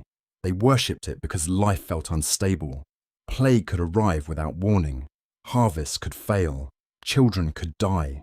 War could consume cities in weeks. Under such uncertainty, Apollo offered something profoundly comforting. Pattern, meaning, measure. The belief that chaos was not the whole story. This is where Apollo's symbolism deepens. Earlier in life, he often equated order with control. Experience changed that. Now the civilization built around him reflects a more mature vision. True order does not erase uncertainty. It helps humans live meaningfully within uncertainty. That philosophical shift becomes central to his legacy. You walk through one of his great sanctuaries at dawn. Marble still holds the coolness of night. Bare feet touch polished stone. Laurel and olive oil scent the air. Bronze bowls reflect firelight in soft gold ripples. A chorus begins singing hymns that rise slowly into the morning sky. Nothing here feels rushed. Ritual creates rhythm. Rhythm creates stability. Stability creates trust. Apollo's sacred spaces function psychologically as much as spiritually. Some modern researchers believe these rituals help communities regulate collective fear, grief, and social tension. Even without literal divine intervention, structured ceremony offers powerful human benefits. Apollo becomes patron not only of prophecy, but of civilization's invisible architecture, law, education, music, medicine, self-discipline, measured speech, balanced judgment. All these begin clustering around his identity. That clustering is not accidental. The Greeks increasingly saw him as the force that shapes raw potential into cultivated excellence. A child becomes educated, emotion becomes art, pain becomes medicine, impulse becomes discipline, noise becomes music. This is Apollo's domain, transformation through refinement, and yet something important survives beneath the polished marble. Python, the old mystery, Apollo's mature symbolism, never fully erases darkness. That tension remains sacred. Even at Delphi, prophecy still rises through vapors from deep earth. Rational order rests upon mysterious foundations. This is crucial. Civilization often pretends it has conquered chaos completely. Apollo's deepest mythology says otherwise. Beneath every temple lies uncertainty. Beneath every system lies mystery. Wise order remembers that. Pride forgets it. This subtle lesson may be his greatest gift. His influence on medicine becomes especially profound. Through Asclepius and healing traditions that follow, Apollo's legacy enters the body itself. Healing sanctuaries emerge, where patients sleep, dream cleanse and receive treatment. Serpents, once symbols of primordial danger, become symbols of renewal and healing. There is poetic justice here. The serpent that once represented confrontation now represents restoration. Python's shadow has transformed. Apollo would understand the symbolism. What he once killed in youth becomes integrated into wisdom, not destroyed, integrated. This mirrors his own psychological growth. He no longer seeks purity through elimination. He seeks harmony through balance. That evolution matters because civilization repeatedly struggles with the same temptation Apollo once embodied. The temptation to believe perfection is possible. Perfect laws, perfect systems, perfect societies, perfect truth. Apollo's life argues against simplistic perfection. Even the god of clarity made grave mistakes. Even the god of healing caused suffering. Even the god of music created cruelty. Why preserve such contradictions? Because mature civilizations need complex ideals, not flawless idols. Complex ideals teach discernment. This complexity spreads into art. Sculptors increasingly depict Apollo with ideal proportions, youthful, symmetrical, serene. To later generations, especially during classical and Roman periods, he becomes embodiment of physical perfection. But mythology quietly resists reducing him to beauty alone, because beauty was never his deepest power. His true power was integration, mind and body, reason and mystery, art and discipline, healing and truth. This integration becomes so influential that even centuries later, philosophers reinterpret Apollo symbolically. Some see him as reason opposing chaos. Others see him as consciousness imposing structure on raw experience. Modern thinkers continue debating these interpretations. The debate itself proves his endurance. Apollo remains useful because he remains unresolved. You travel now through harbour cities, islands, and mountain sanctuaries. Everywhere, his presence feels slightly different. Sailors pray to him for safe passage. Archers invoke him for aim. Youths dedicate first victories. Musicians seek inspiration. Cities seek legitimacy through temple construction. Apollo becomes cultural glue. Shared reverence creates shared identity. This is civilization at work.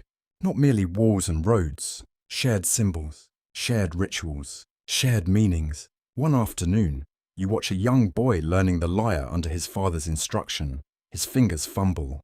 Notes buzz awkwardly. He grows frustrated. "I can't do it." His father smiles. "Not yet." Simple scene.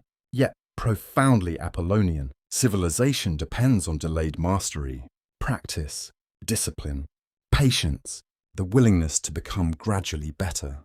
Apollo's legacy lives in that small moment as much as in temples. Not instant perfection, cultivated excellence. As dusk falls, Apollo stands unseen above a city celebrating festival in his honor.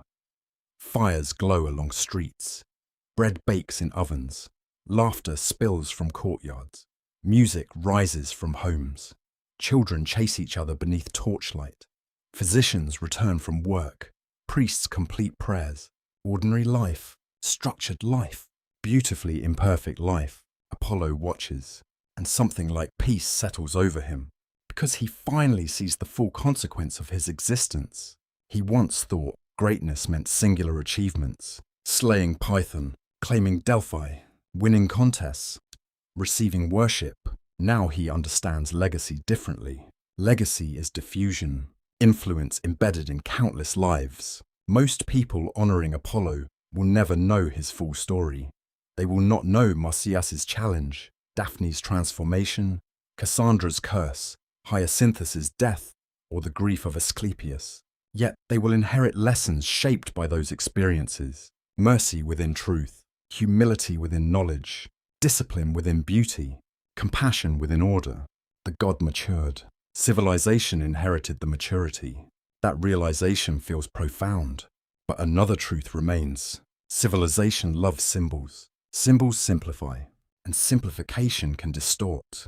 As Apollo's image spreads, many remember only the radiant surface, the beautiful youth, the shining ideal, the golden god of harmony. But the deeper truth remains harder. Light itself contains danger, and Apollo's greatest legacy may not be order alone, but warning. Warning that brilliance without humility becomes blindness. That warning now becomes central, because to truly understand Apollo, you must confront the contradiction at his core.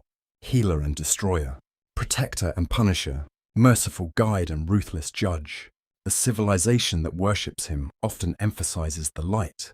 The next chapter must face the shadow still living inside the light. If you ask what Apollo truly became, no single title is enough. God of light, God of music, God of prophecy, God of healing, archer, protector, purifier, all are true, and yet none feels complete. The deeper you travel into his life, the harder simple definitions become. That is not a flaw in the mythology. It is the point. Apollo endures because he refuses simplicity. You stand once more at Delphi, where so much of his identity converged. Morning mist curls through stone columns. Sacred vapors rise from the earth below. Laurel leaves tremble in cool wind. Somewhere in the distance, a temple bell sounds. The place feels peaceful, but beneath that peace lies tension older than memory. Light above, mystery below. That image may be Apollo's entire life. He is often remembered as a solar figure, especially in later traditions. Bright, rational, beautiful, clear. To modern imagination, Apollo can seem almost synonymous with enlightened reason, but the ancient Greeks knew better than to flatten him into pure virtue. They remembered Marsyas. They remembered Cassandra. They remembered plague-bearing arrows. They remembered wrath. Why preserve those darker stories? Because they understood something uncomfortable. Light can illuminate. Light can also blind. Too much brightness destroys nuance. Too much certainty destroys humility. Apollo's contradictions reveal this truth again and again. He heals, yet he causes wounds. He reveals truth, yet truth can devastate. He inspires beauty, yet beauty can feed pride. He protects civilization, yet civilization can become arrogant. The god's paradox mirrors human paradox. That is why he remains psychologically powerful even beyond religion. Consider his arrows. Early in myth, Apollo's arrows symbolize divine precision. He strikes from distance. His aim rarely fails. This precision feels admirable. But what is precision without wisdom? Precision merely makes harm efficient. Ancient plagues were sometimes attributed to Apollo's arrows. The same god invoked for healing could also send disease. This duality shocked no ancient worshipper. To them, healing and disease were not opposites in divine logic. Both belonged to forces governing balance. Modern minds often prefer clean categories. Ancient myth resisted them. Apollo forces you to accept complexity. Take prophecy. People imagine knowing the future as gift. Apollo's myths repeatedly challenge that assumption. Truth without readiness becomes suffering. Cassandra saw too much. Kings misunderstood warnings. Oracles were often accurate yet devastating. Apollo does not offer comforting certainty. He offers encounter with reality. Reality is rarely comforting, and yet ignorance carries its own dangers. This is Apollo's burden. He cannot simply soothe. He must reveal. That revelation can feel merciful or merciless depending on the listener. Now consider beauty. Apollo's beauty became legendary. Sculptors carved him with impossible symmetry. Later cultures elevated him as ideal masculine form, disciplined, balanced, radiant. But myth asks a sharper question. What happens when beauty becomes identity? Apollo's life answers repeatedly. Beauty attracts admiration. Admiration invites pride. Pride seeks control. Control resists rejection. Rejection breeds cruelty. This change shaped some of his darkest choices. Daphne, Cassandra, Marsyas. Each relationship exposed how fragile beauty becomes when tied to entitlement. And yet beauty itself was never the problem. Attachment was. Apollo matured only when beauty stopped being something to possess and became something to witness. That lesson matters profoundly. You think of Hyacinthus. Perhaps no relationship reveals Apollo's transformation more clearly. In Hyacinthus, Apollo loved without conquest. Then he lost without control. Grief stripped him of illusion. From that wound emerged compassion. Compassion became the bridge between light and shadow. Without compassion, Apollo becomes tyrannical perfection. With compassion, Apollo becomes healing intelligence. This may be the central contradiction. Apollo's light becomes dangerous whenever disconnected from empathy. The same holds for humans. Reason without empathy becomes cold. Truth without empathy becomes cruelty. Order without empathy becomes oppression. Excellence without empathy becomes arrogance. The myth speaks beyond antiquity because the pattern never disappears. Civilizations still worship Apollonian values, discipline, clarity, science, optimization, mastery. These are powerful goods. They build medicine, architecture, law, education, music, astronomy. But myth quietly warns. Without humility, these gifts can become destructive. Even healing can become domination. Even knowledge can become vanity. Even civilization can forget its roots in mystery. This returns you to Delphi. Always Delphi. Apollo conquered the site by killing Python, yet he never erased the chthonic depths beneath it. Sacred vapors still rose from the earth. Prophecy still emerged from mystery. Rational order stood atop unknowable foundations. This symbolism remains extraordinary. Apollo's greatest temple literally rests on uncertainty. The god of clarity depends upon mystery. He cannot escape it. Neither can you. Neither can civilization. Neither can reason. There will always be unknown depths beneath visible structure. Wise light respects that. Arrogant light denies it. Apollo learned the difference slowly, painfully, through loss, through failure, through love, through grief. That is why later interpretations increasingly present him not as naive perfection, but mature radiance. He still shines, but differently. Not blinding brilliance, illuminating brilliance. There is a difference. Blinding light says everything is visible, everything is known. Illuminating light says enough is visible to walk forward. That second kind of light feels humbler, more useful, more human. One night, long after great heroes have died, Apollo stands alone beneath an enormous star-filled sky. No priests, no pilgrims, no music, only wind moving through laurel branches and distant waves striking stone far below. He reflects, not in human words perhaps, but in divine awareness. He remembers Leto's suffering, Artemis's clarity, Python's warning, Marsyas's challenge, Daphne's refusal, Cassandra's curse, Hyacinthus's final breath, Coronis's death, Asclepius's lightning, exile among mortals. Every event remains alive within him. Nothing vanished, nothing isolated, everything connected. This is another truth. Character is consequence remembered. Apollo is not the radiant child of Delos anymore. He is the accumulation of every choice and every wound. So are you. So is every civilization. This is why memory matters. Memory prevents false purity. To remember fully is to resist simplified identity. Apollo's legacy demands this honesty. He is not remembered because he was flawless. He is remembered because he became wiser without becoming simple. And perhaps that is what maturity truly is. Not the loss of contradiction, the ability to carry contradiction responsibly. A final omen appears. A laurel leaf falls into Apollo's open hand. He studies it. Green, perfectly veined, beautiful. Then wind lifts it away. Gone. He watches without reaching. This small gesture reveals everything. Long ago he would have grasped, claimed, held. Now he lets beauty pass. No possession, only witness. That may be the clearest sign of transformation. Yet one final question remains. What happens when temples fall? When rituals fade?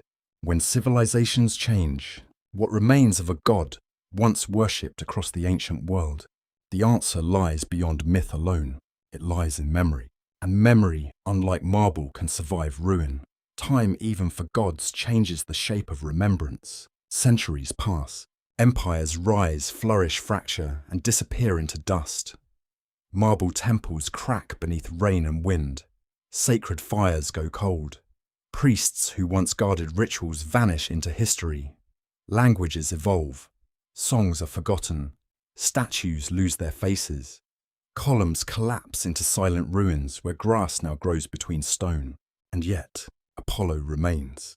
Not always as worship, not always as religion, but as memory. You walk now through the ruins of an old sanctuary, once alive with music and prayer. Morning mist clings to broken columns.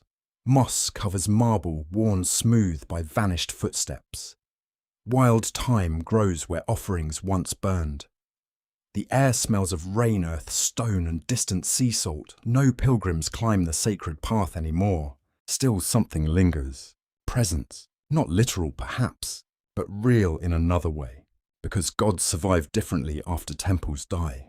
They survive as symbols, as patterns, as inherited ideas living inside culture. Apollo becomes one of those rare mythic figures who outlives worship by transforming into archetype.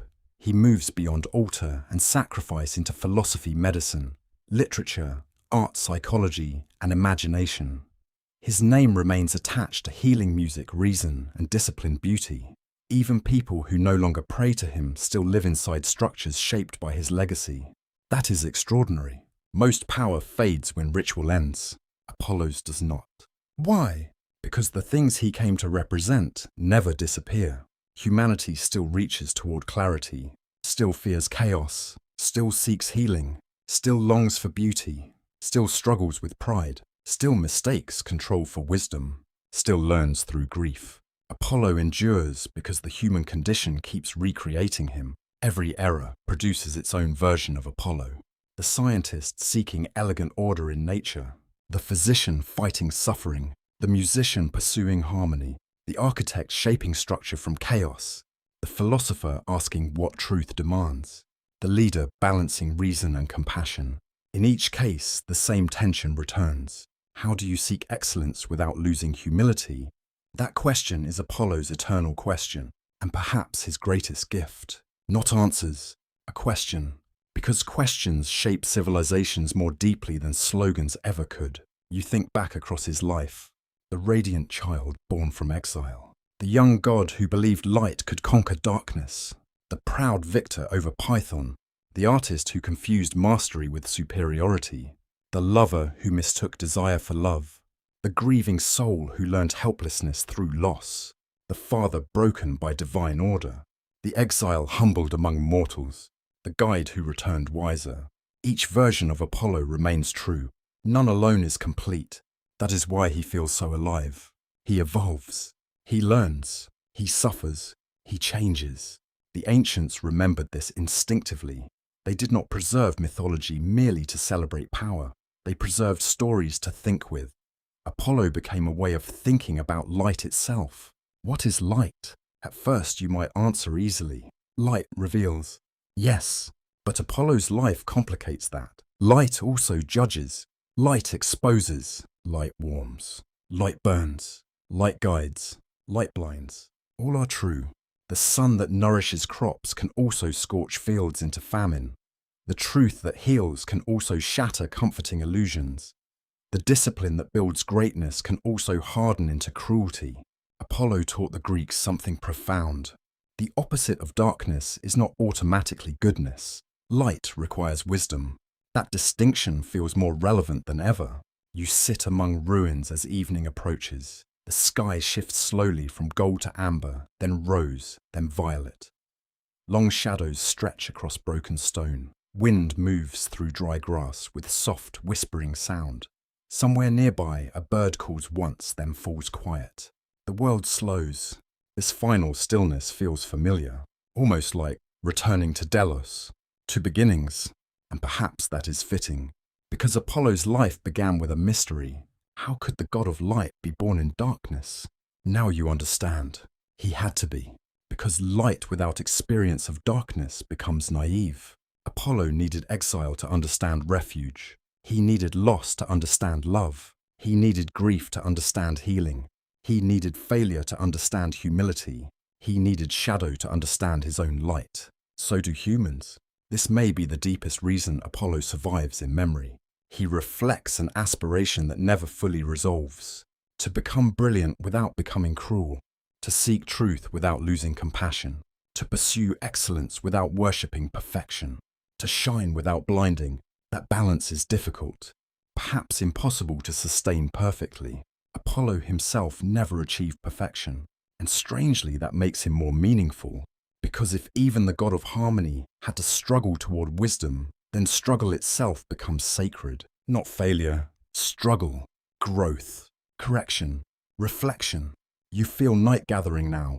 Stars appear one by one above ancient ruins. The air cools. Stone beneath you releases the day's remaining warmth. The smell of time deepens in evening moisture. Crickets begin their slow rhythmic chorus. Far away, waves strike unseen cliffs in patient repetition. And somewhere beyond language, beyond religion, beyond temple and ruin, Apollo remains what he perhaps became at his best. Not a tyrant of perfect order, not a distant idol of flawless beauty. A guide, a difficult, luminous companion reminding humanity to keep reaching toward better forms of truth. Not absolute truth, truer truth, wiser truth, kinder truth, the kind of truth that illuminates enough to take the next step. No more, no less. You look once more toward the horizon. Night has almost fully arrived, but there, at the farthest edge of darkness, the faintest promise of light always remains. That may be Apollo's final gift. Not the sun at noon, too bright, too absolute, but first light, gentle light, light that does not demand worship. Only orientation, a quiet reminder that darkness is rarely permanent and brightness need not be violent.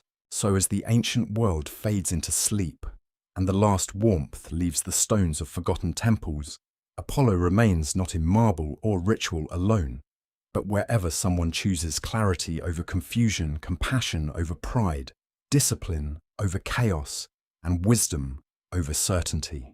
The god of light endures, softly, patiently, like dawn approaching beyond a silent sea. And tonight, beneath the star-filled sky, you let the story rest. Not finished, simply at peace.